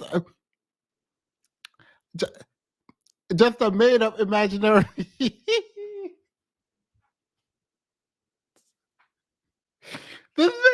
This man is diabolical. Like, this is diabolical. You're not about to... If this is real, this is diabolical. Like, ain't no way. Why would you do, like, why, like, oh my God, like, I just don't understand what would cause someone to do this. And I don't just think it's like get off on it. I feel like he probably just feels inadequate, and like he just created a whole life and he's living in, I wonder what kind of trauma he probably went through. I at least got a Real House. My chat is off. Like, I'm trying to understand his psychosis, because, like, this is wild. And so he would relay back and forth. He talked to John every day from starting around July after the grandmother passed away. He would talk to John every morning. We both would be getting ready for work and he would be on the phone with John. They would be talking for 30, 40 minutes, talking about football, talking about other siblings. They would be talking about cars. It was really like not a big deal. They would talk about the brother in Baltimore. They would talk about the brother in Augusta. And then they would reminisce. This is the conversations I could hear. Let me explain. When I say I can hear a conversation, what that means is I am physically standing near him or next to him where I could hear him with the phone up to his ear talking to someone, because it wasn't me. Okay. I may not hear the other person because the phone call may not be on speakerphone. But what I hear is, for example, I hear, "Hey man, what y'all doing? Oh, for real? Y'all barbecuing this weekend? What y'all making? Oh, that's what's up. Nah, I think me and her are gonna stay in this weekend because, these numbers is looking crazy with COVID. Yeah, she over here. She's sitting right here. She watched the TV. Okay, hold on. John said, hey. Hey, John. You heard her? Okay. All right, bro. I just wanted to check in on you." That's the type of conversation I'm explaining. Okay, so I hope that gives a little more clarity about the type of conversations I'm hearing. So, I don't know why this light keeps going out. Okay, so that's how he would talk to his siblings. The grandmother passed away. He called me around April or May and told me that his grandmother passed away. His grandmother, on his dad's side, had died suddenly from COVID. She had symptoms. She went to bed and did not wake up. He was distraught. He was crying. He wasn't eating. He was just sitting there, listening to music, not watching TV, just sad because he was like, my grandmother was always my support system. Why I feel like this is a lie. I hope she don't give him money. Why I feel like this is a scam. Drop a 1 if this is a lie. Ignore me if it's not. I want to know. I don't want to wait to find out. Is this a lie? Did his grandma... Wait, I feel like this is a lie. All right, good. They said it's a lie. Because, girl, ain't no way. It didn't feel truthful. She was in the pits of despair. Girl. Whew. So from what I saw, it really bothered him. I did not think anything of it. I'm one of those people. If you tell me somebody in your family passed away, I'm gonna believe you because I don't play about death. And I guess I expect other people don't either. However, that is not the same for everyone else, but we'll get there. So family, he had his sister, Shantae, who lived in Douglasville. Like I said, she was married with 2 kids. Apparently she was a nurse. So when I had my miscarriage, that was the sister that he was like, my sister will take you to the hospital. Like, that's what family does. Okay. I had never met Shantae. I've been on the phone, I've been around him when he was on the phone with Shantae. Never heard her part of the conversation. But he would be talking to his sister. That's what he said. That's what it sounded like too. Now, what is interesting is that we lived maybe 35, 40 minutes away from Douglasville. So there were plenty of times that he had invited me to go with him to his sister's house. Okay, let me tell you how this would always work out.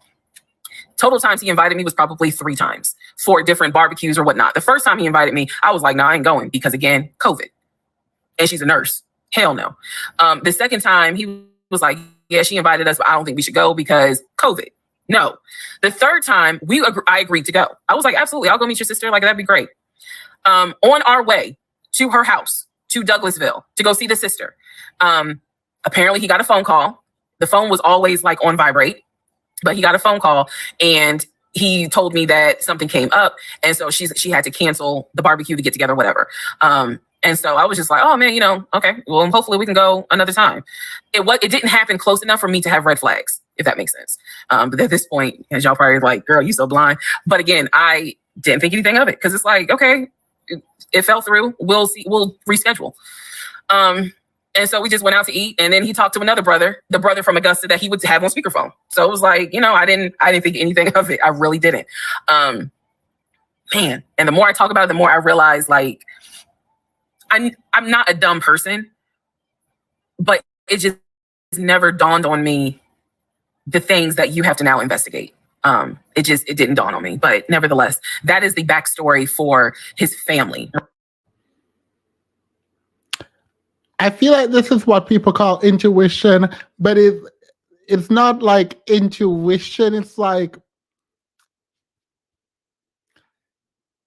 here you go. Here are the issues. And she's like, nope, I'm good. I'm good. I'm good. Because you're not about to convince me that you didn't realize that you didn't meet anyone but one person. You're not about to convince me that he lives very close to their sister and y'all just never, every time y'all supposed to meet, something happen. Oh, I'm going to find the address and I'm going to just show up myself. Like, what do you, what do you mean? This reminds me of that one time Dr. Umar was on live pretending to be on a call and the phone rang while he had. Send me that video. I need to cut that video and put it everywhere. Please send me that video. Email it to me. Please. Thank you. I appreciate that, Goddess Code. Why are my messages, I don't know, getting lucky in Kentucky messages what? Is something wrong with your messages? I mean, I'm sorry. Sad, but she proud to say she is an excellent. At least she got a ring. At least Nicki Minaj. Sorry, Nicki Minaj was out here saying, is it my fault I got good? You know what? And I'm sitting here and I'm looking at these lyrics and I'm thinking, are you trying to flex with Kenneth Petty? You're. I'm gonna leave that alone because I promise you, it's not your good. Whatever. I'm leaving it. I'm leaving it alone. Right. Grandmother passed away. 3 weeks later, he called me and told me his uncle had passed away from COVID. The uncle had tested positive, had to go into the hospital, and he died. It was a bit of a red flag. But like I said, I don't play about death. So I was just like, wow. Because of these two deaths, he became a stickler about COVID. And when I mean a stickler, wear your mask, wear gloves, hand sanitize, wash your hands. Like, he was annoying about making sure neither one of us caught COVID. So now I'm gonna give you the backstory in regards to what I was told with the ex-wife. Okay, I know I look rough, but it's okay. It's okay. Anyway, so this is part 12 of Who the Fuck Did I Marry? So this is the backstory on what I was told for the ex-wife. This is important. Pay attention. All right. This is 2020. So this is what I was told in 2020. I was told that he and his ex-wife used to be friends. Then they started dating and subsequently got married. They got married in California. He had bought a house with the money that he made from arena football. They had apparently had gotten married on the downward of the arena football career. Had a nice house. He showed me a picture of the house, showed me pictures inside the house. Remember that? Showed me pictures inside the house. It was a really nice home in San Diego. And basically what happened was that he came home from work early one day and came home early from work one day and his wife was sleeping with another man. The man was in the house. He and the man get into it. Her son, who is about 17 years old in 2020, she had 2 kids, a daughter and a son. The son apparently was on his way home from school when my ex-husband found his previous wife. You can do it on my Instagram. This is my Instagram at the bottom of the screen. Send it there. Or you can do themisthought@gmail. Oh, this up there. That's an email you can send it to.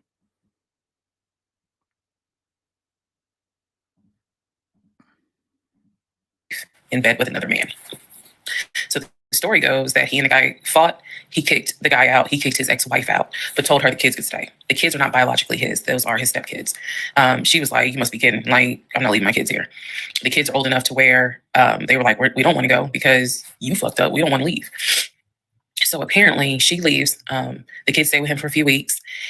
And then she gets her own place. The kids move out, move in with their mom. He files for divorce in California. He files for divorce in California, and it was an ugly divorce. She was asking for spousal support, all kinds of stuff. And then it turned into, I'll help you with the kids, not child support, but just I will give you some money for the kids, because apparently he was very close to the kids and he wanted to keep a relationship with the kids. Their biological fathers, apparently there were 2 fathers. Their biological fathers were not in the picture. So the divorce starts out contested and ugly, eventually becomes amicable. Eventually they become cordial with each other. So my ex-husband moved. This is all all before he ever met me. So I'm telling you the story of what I was told in 2020. So eventually, about 2 years later, is when his job approached him about an opportunity to transfer to Georgia. And so he took it. New beginning, fresh start. He has family in Georgia. He took it. He told me this story pretty much the second or third conversation we had. So it was always from the beginning that she had cheated. He called her, and he had filed for divorce, but he was still close to the kids. They still had a great relationship. I've heard him on the phone with the kids, just encouraging them, helping the 17-year-old like with homework. The kids really apparently wanted to meet me, and I was fine with that. He would send the money, if they needed something, because he loved the kids as if they were his own. I'm telling you the story as I was told it in 2020. So let's see, around April or May of 2020, he informs me that his ex-wife has moved to Georgia. Apparently she's staying with her sister in Gwinnett County. So she has moved to Georgia. The 2 kids are now in Georgia. And so when he tells me all this, I'm like, so what's that supposed to mean? Now, I will say this. He never made it seem as if she wants him back. He never presented that. It was always, no, we're cool for the kids. We're cool for the kids. But he's never presented that she was trying to get him back. I feel like it's fair to her for me to say that. And again, stay with me. It all comes out. But that was the backstory in regards to the ex-wife, that they got married in California. They divorced in California. And then she eventually moved to Georgia, to Gwinnett County, after he had transferred to Georgia for his job. He did tell me that, every now and then he'll get a text message from her. He told me that he, told her when I was pregnant. He felt like she needed to hear that from him instead of hearing it from the kids. And we got into a bit of an argument about that. But honey, in the big scheme of things,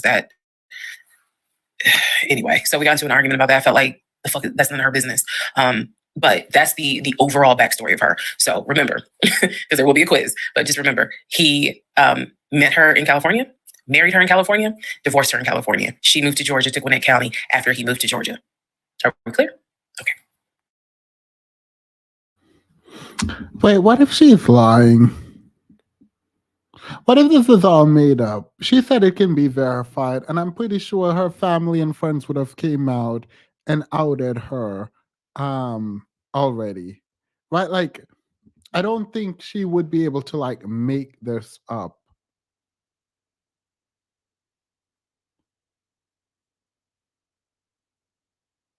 I'm pretty sure they would have outed her already. If this was a lie, there must have been people. All right, I'm just gonna, yeah.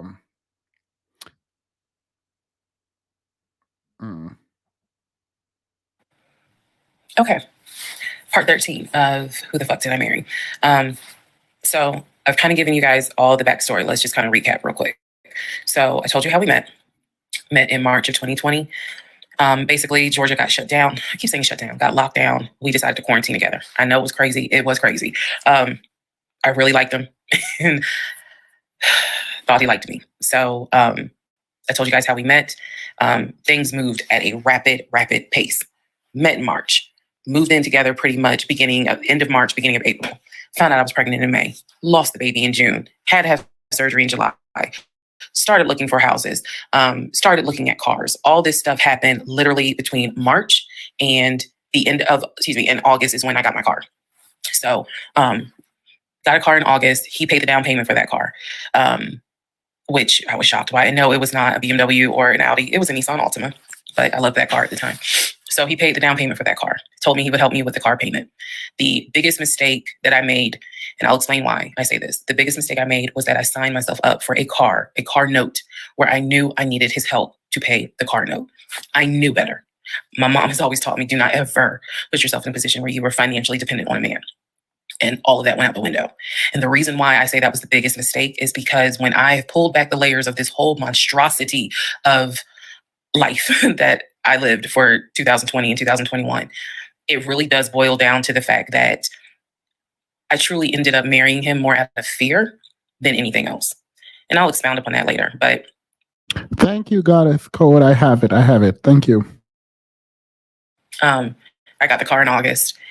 And by this point, I was exhausted of looking at cars. I was mad that I didn't get a BMW X5 dark blue with cognac interior. And I was tired of looking at houses, getting my hopes up, looking at a house and picturing myself in the master bedroom, the kitchen, the island, all that stuff. I'm a visual person, and I was tired of getting my hopes up. So now we're going to segue into. Are you a visual person? Because you ain't seen them accounts. I'm kidding. I'm kidding. Fall going into the holidays.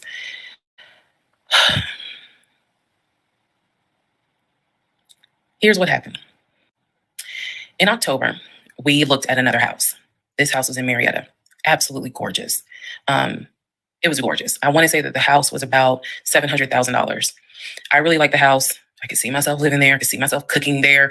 And so subsequently, my ex-husband put in an all-cash offer on that house. I watched him put an all-cash offer in on the house. Our real estate agent, Scott, called us about 24 hours later. And he said, the sellers love your offer. The offer was an all-cash, full asking price offer. $700,000. Let that sink in for a moment. He said the sellers love the offer. They are asking that you show proof of funds so that they can accept the offer.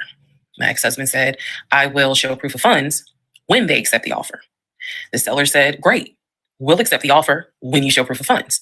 So basically we got into a standoff. And if you're a real estate agent or you work in real estate, I would love to know your thoughts on this. I had asked people in my personal life, like, have you ever heard of this before? And I've had plenty of people who said I sided with the ex-husband. I would not show my bank statements until they accepted the offer. And then I had other people who were like, I wouldn't accept an all-cash offer unless I verified that the person can pay. So I'm just curious what your thoughts are. Okay, so. Doesn't matter. The realtor, if you're a good realtor, should already know if the buyer can afford, right? So it doesn't really matter. What matters is that contract and when it's signed and then breach. So doesn't matter. I'm sorry. I'm sorry. I don't know why I'm eating this. I don't know. Our real estate agent called us and was like, guys, the sellers are giving you 2 days to show proof of funds. I had the letter that he showed me from Chase. I sent that to Scott, but that was for a mortgage. The offer was for all cash. So he needed to show proof of funds that he had the cash to pay $700,000. He didn't show it. He refused to budge on showing them proof of funds until they accepted the offer because he was afraid that they were going to create a bidding war. So what ended up happening was Scott called us and said, I apologize because I didn't do my due diligence as a realtor. He said, before I ever started showing you guys a house, I should have collected your pre-approval letter and proof of funds. He said, so at this point, my broker has informed me that I cannot show you guys another house until you show at least us, meaning the real estate firm, until you show us proof of funds. Okay, the realtor, period. And that's how you do that.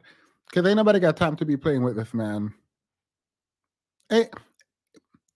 No, the realtor didn't mess up. Like, obviously, you should.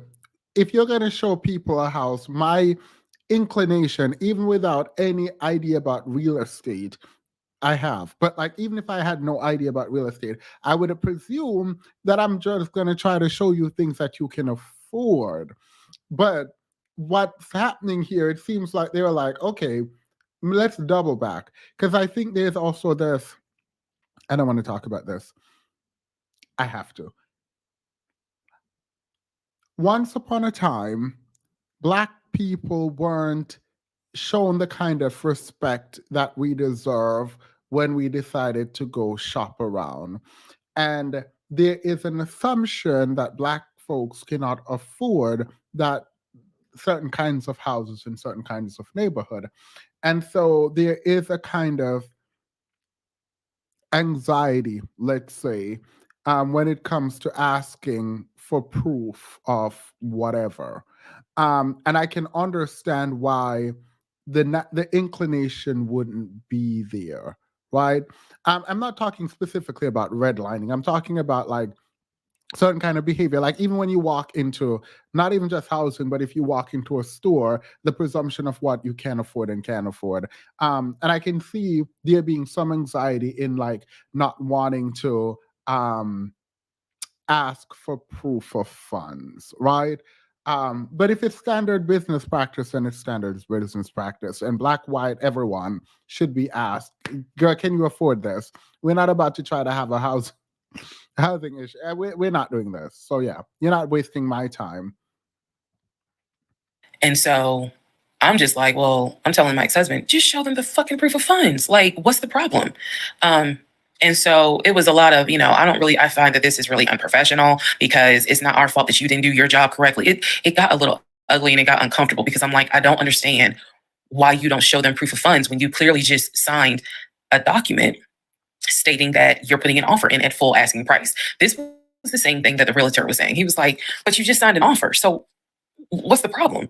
Like, you want them to accept the offer and then you'll show everyone the proof of funds? And my ex-husband, without missing a beat, said yes.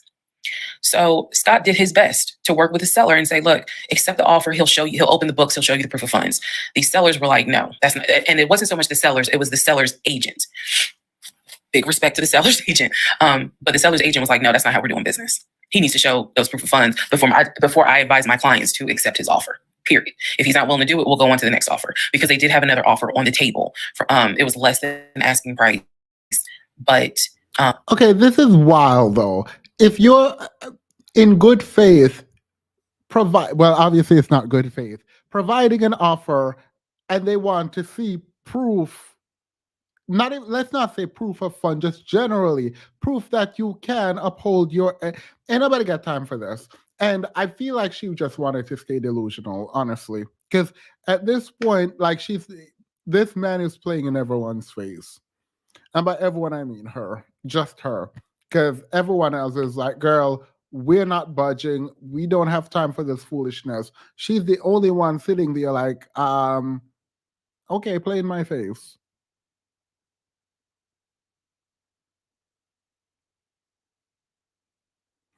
She's not lying. More Legion. Who is Legion?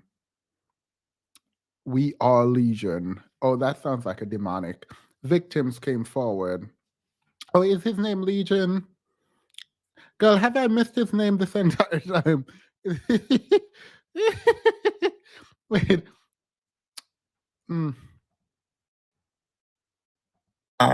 They were willing to accept that offer over the all cash offer because those people had basically shown proof. So subsequently, the house fell through. We passed the 2-day deadline. They went the other offer.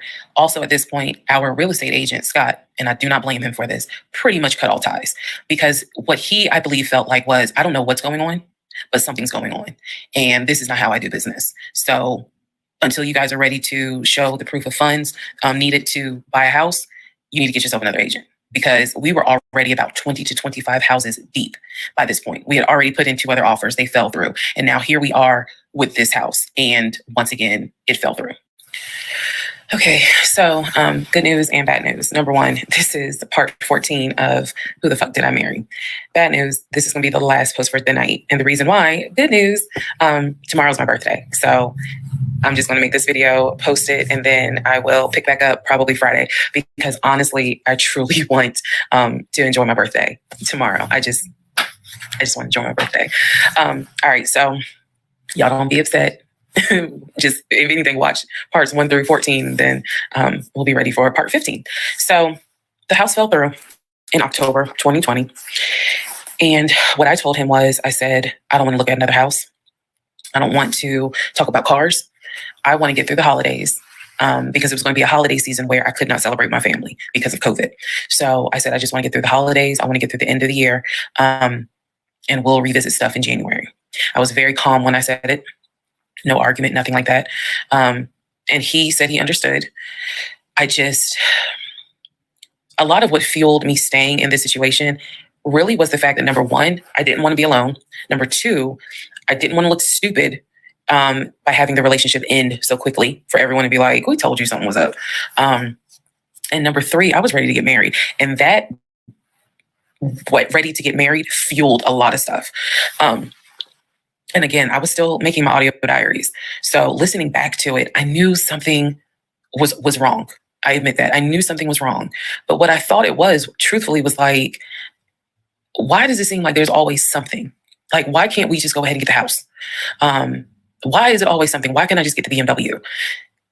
It still didn't dawn on me how deep this something went. And for the people who keep asking, I'm going in order of events. So yes, there will be a video where I explain how everything came out and what came out, what was true, what was not true. It's coming. I'm just getting all of Me, me, me, me, me, me, me, me, me, me, me, me, me, me, me. That is a problem. I think, I'm going to get dragged for this. I think a lot of, she is a victim. She is. And what that man did was wrong. And he is to be blamed completely for everything. Let me be careful.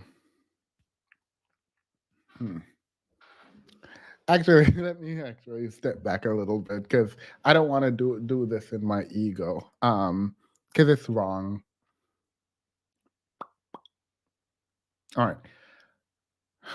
It's hard because I know exactly what I want to say. I do know what I want to say, but I can't say it that way.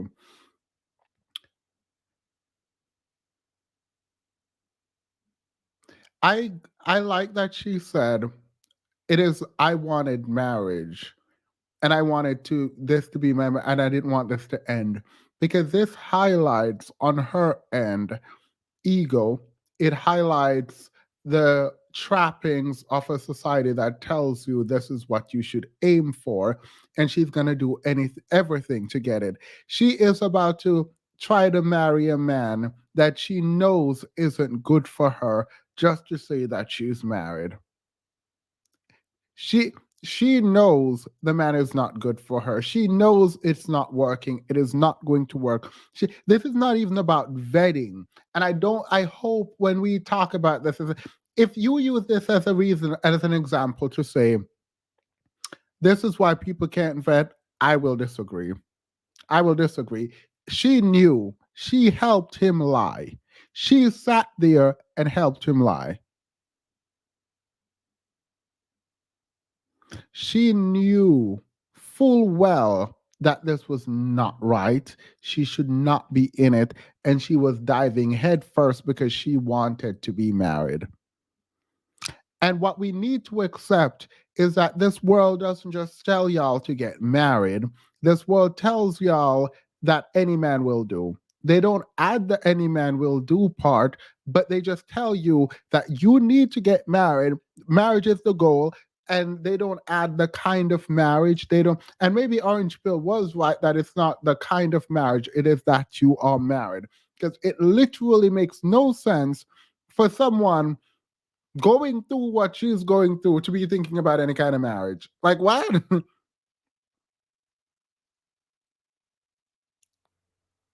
Like, any old man will do. Got it.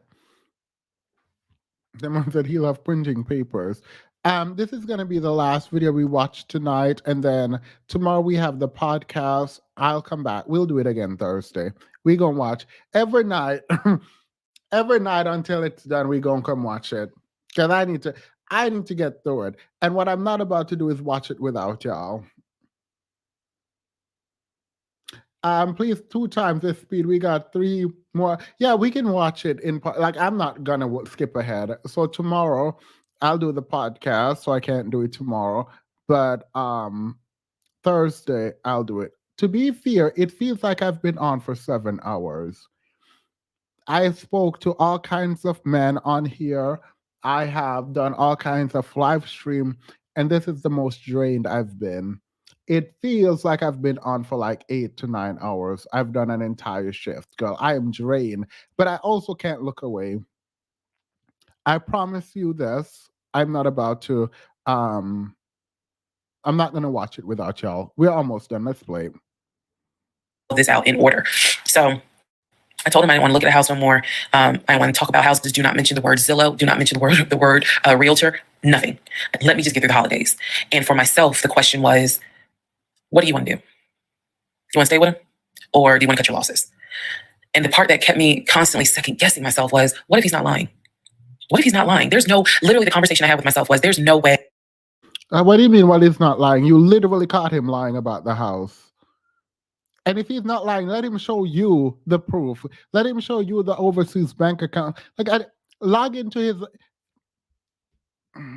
What kept you is that you wanted to get married, girl. It's not what if he's not lying. You wanted to be delusional. I'm sorry. I am so sorry. I promise you, I have tremendous love and care and grace for this woman. If she has a GoFundMe, I will go find it to give her money because she deserves all her coin. Period. She did. He is the one who wronged her, right? So, fine. But,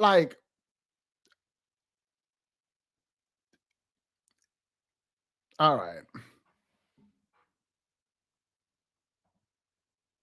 He is lying about having money. You saw the paper from Chase. They don't just approve $750,000 for a mortgage for anybody. I've seen his checking account. You see how much money's in his available checking. I don't think he's lying. I don't think he's lying about that. But what is it? Is it that he doesn't trust me? I second guess myself so much. Is it that he doesn't trust me? Is it that maybe he doesn't really want to get married? What is it? Because I know what I saw. I know what I heard. I know that he's having conversations about move the money from this account to that account. I know he's paying my car note and all these bills. Clearly this man is making money. I know that I saw the promotion, the letter from HR that states his new salary is 200 and something thousand. And I remember thinking, God, what am I missing? I'm missing something, but what is it? Because I know what I've seen. I know what I've touched. I have physically touched these papers. I know how to read. So what is it that I'm missing? He's close to his family. He talks to them all the time. He's just a regular guy that just likes to watch NFL football. He leaves me alone when I want to watch Georgia football. He's paying. How you about to marry a man and not talk to his family? You hear him talk to his family and that was enough. See, you weren't interested in his life either. You were not interested in his life. And it's weird and wild to me that we're just oh my God, you whatever. You did not invest in getting to know him at all. He closed you out and you were okay being closed out because ain't no way. No marriage is about to happen. Where are you from? Where's your mom? Where's your dad? I need to meet all of them. I need to talk to them. So you now need to go hire some actors. At this point, you need to go hire some actors. Because you need to go know where if you're the VP, girl, I'm walking up in this job. What do you mean? You're the VP. I want to know where you're the VP of. People are getting married. They passed away. He said 2 people passed away with COVID, he said. Those 2 people you could have met before, but you can still meet the 10 brothers and sisters. Girl, it was 5. I don't know how many he said at this point. I am meeting the people who are alive. I'm going to your company. What do you mean? A company buying you a $90,000 car, I'm going to go to the company where you're the VP of. She did not, and I'm not blaming her. It does not feel like she was interested. She was so caught up in her vision of what she wanted and her future and what was going to happen to her and the ring and the house and her own car. She was not interested in him thus far. What do you mean you were telling people you've never talked to, hey, how are you? Hope all is well. You've never talked to any of these people, yet you were like him. He's on the phone pretending to talking to people, and you somehow have a relationship with these people. You're talking to these people through him. I am sorry. This does not seem like someone who cares about the person they're with. They just wanted the person they're with to be there. You didn't show any interest in him. You didn't show any interest in his job. You didn't show any interest in his family. The fact that he can ice you out and you are okay with that and you move on to the point where y'all are about to get married and you literally don't meet anyone in his family is absurd to me. And it's funny because in a real dating time, this would have been fine. Y'all are planning to get married, pregnancy, there is a house, y'all are buying houses. No, I'm not going to be oh, they've just known each other for 2-3 months. Nope. Y'all are already engaged, living together, buying houses. You should have met someone in his family. This is not Christian and grace and kindness. This is itself selfishness. It is selfishness. I am mad at him, but I'm also annoyed with her. I don't like people who are like, oh, we're in a relationship, but like you don't care anything about the other person at all. They're just there. You know he's a VP. He pays your bill. He's about to take you to buy a car. He's about to make you a wife. You don't know this man, like at all. You literally don't know. You don't invest in knowing this man at all. I am blaming her for that. You did not care to know who you are with at all. You didn't care. You literally did not care until it started affecting you, until you didn't get the house you want, until you didn't get the car you want. This, how? She showed zero interest in him.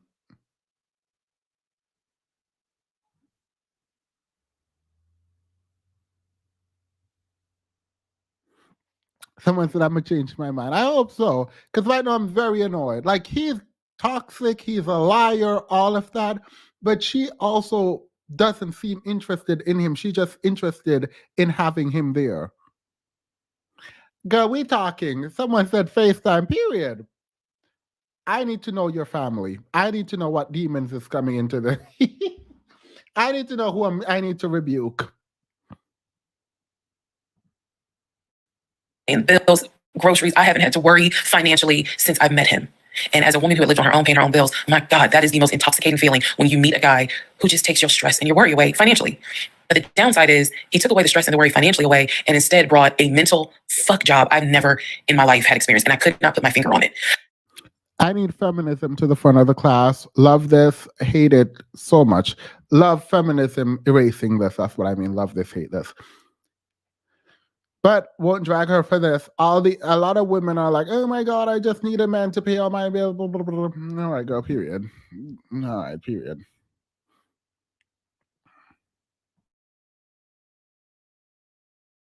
No, not period. No, not period. I'm going to say what I want to say. It's already 1 o'clock. I'm already up late. I'm just going to go ahead and say what I want to say.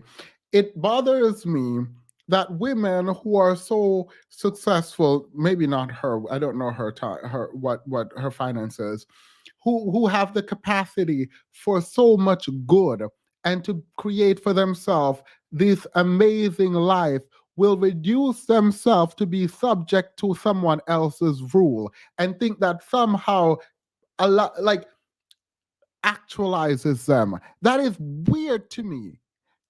It is weird to me that women who are like these amazing people, like some of the smartest people I know are women.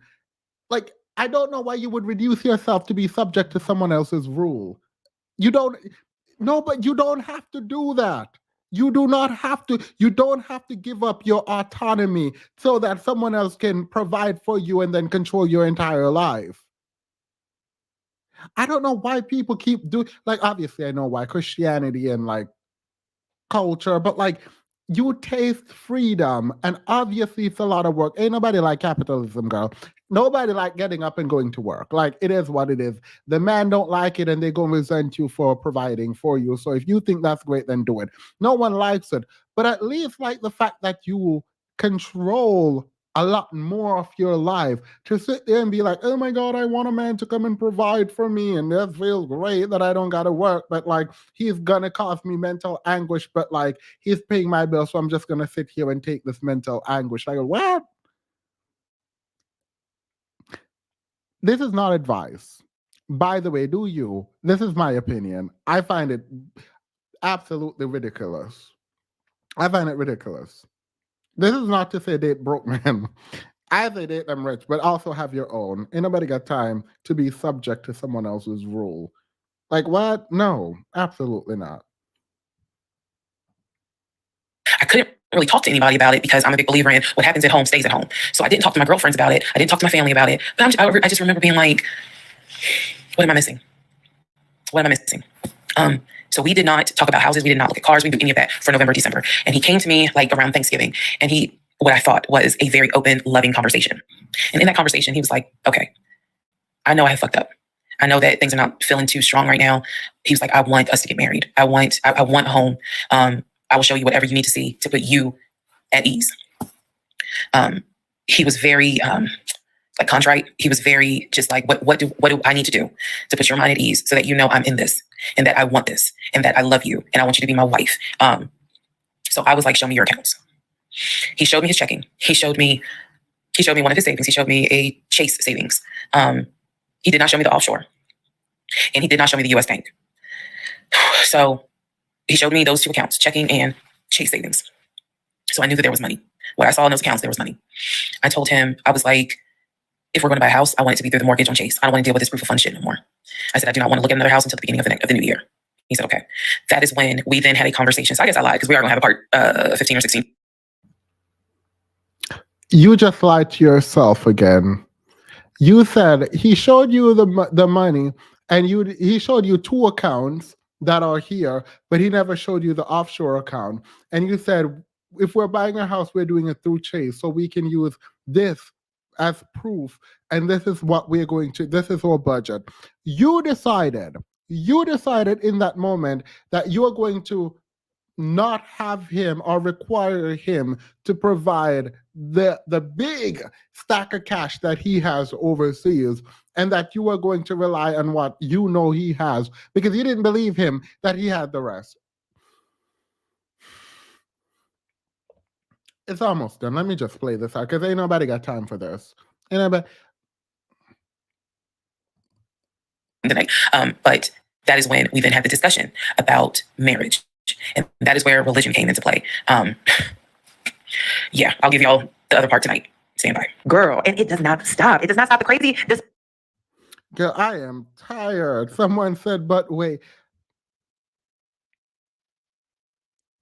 He lied about the money in his account. He faked. I can't. No, we have to go to bed. It is 1. Did he lie about the money? Bye. I'll see you guys in the after show for 2 seconds. This ain't no way.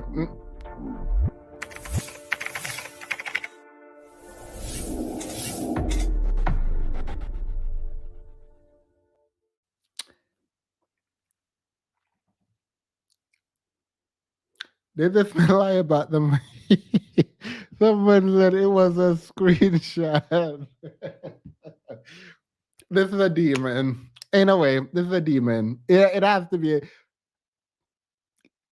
Because in truth, let me see. He screenshot.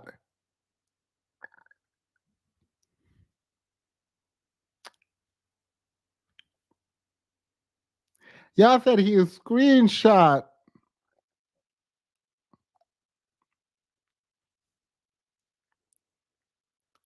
This woman was in over her head. She didn't stand a chance. She did. Oh my God. The way I would have hopped off the bandwagon as soon as I saw the first, but she chose to stick around. And girl, you tell me you have an offshore bank account, I'm good. Unless you like have that kind of no. Yeah, she didn't stand a chance. The fake documents are wild.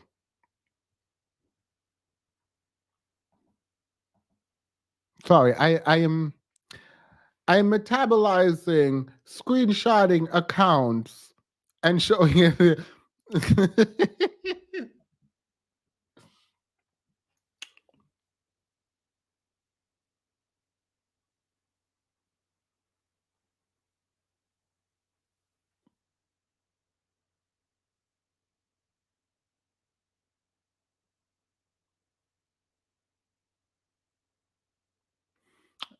All right. I think I have to go to bed. I think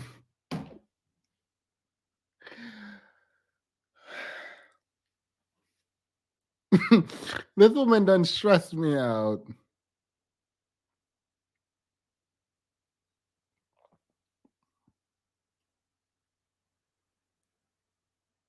How you gonna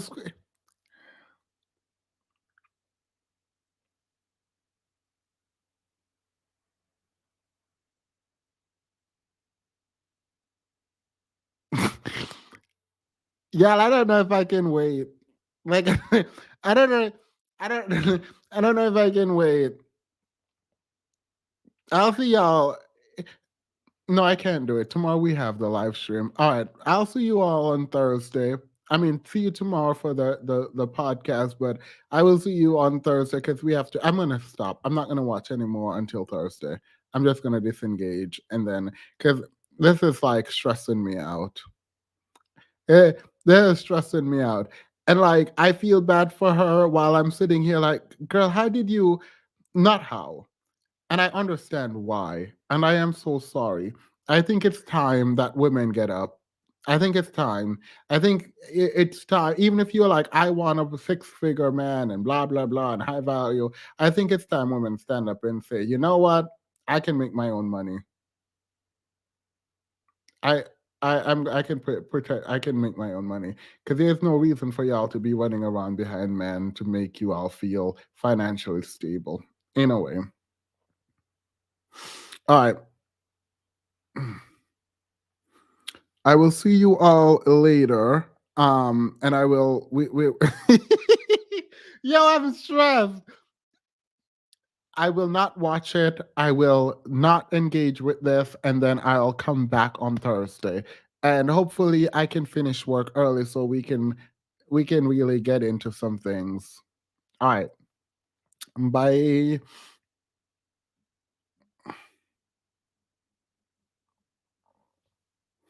Probably 7:30 Thursday. Please go watch the video I just did of Monique. I uploaded a video today. I'm on a roll.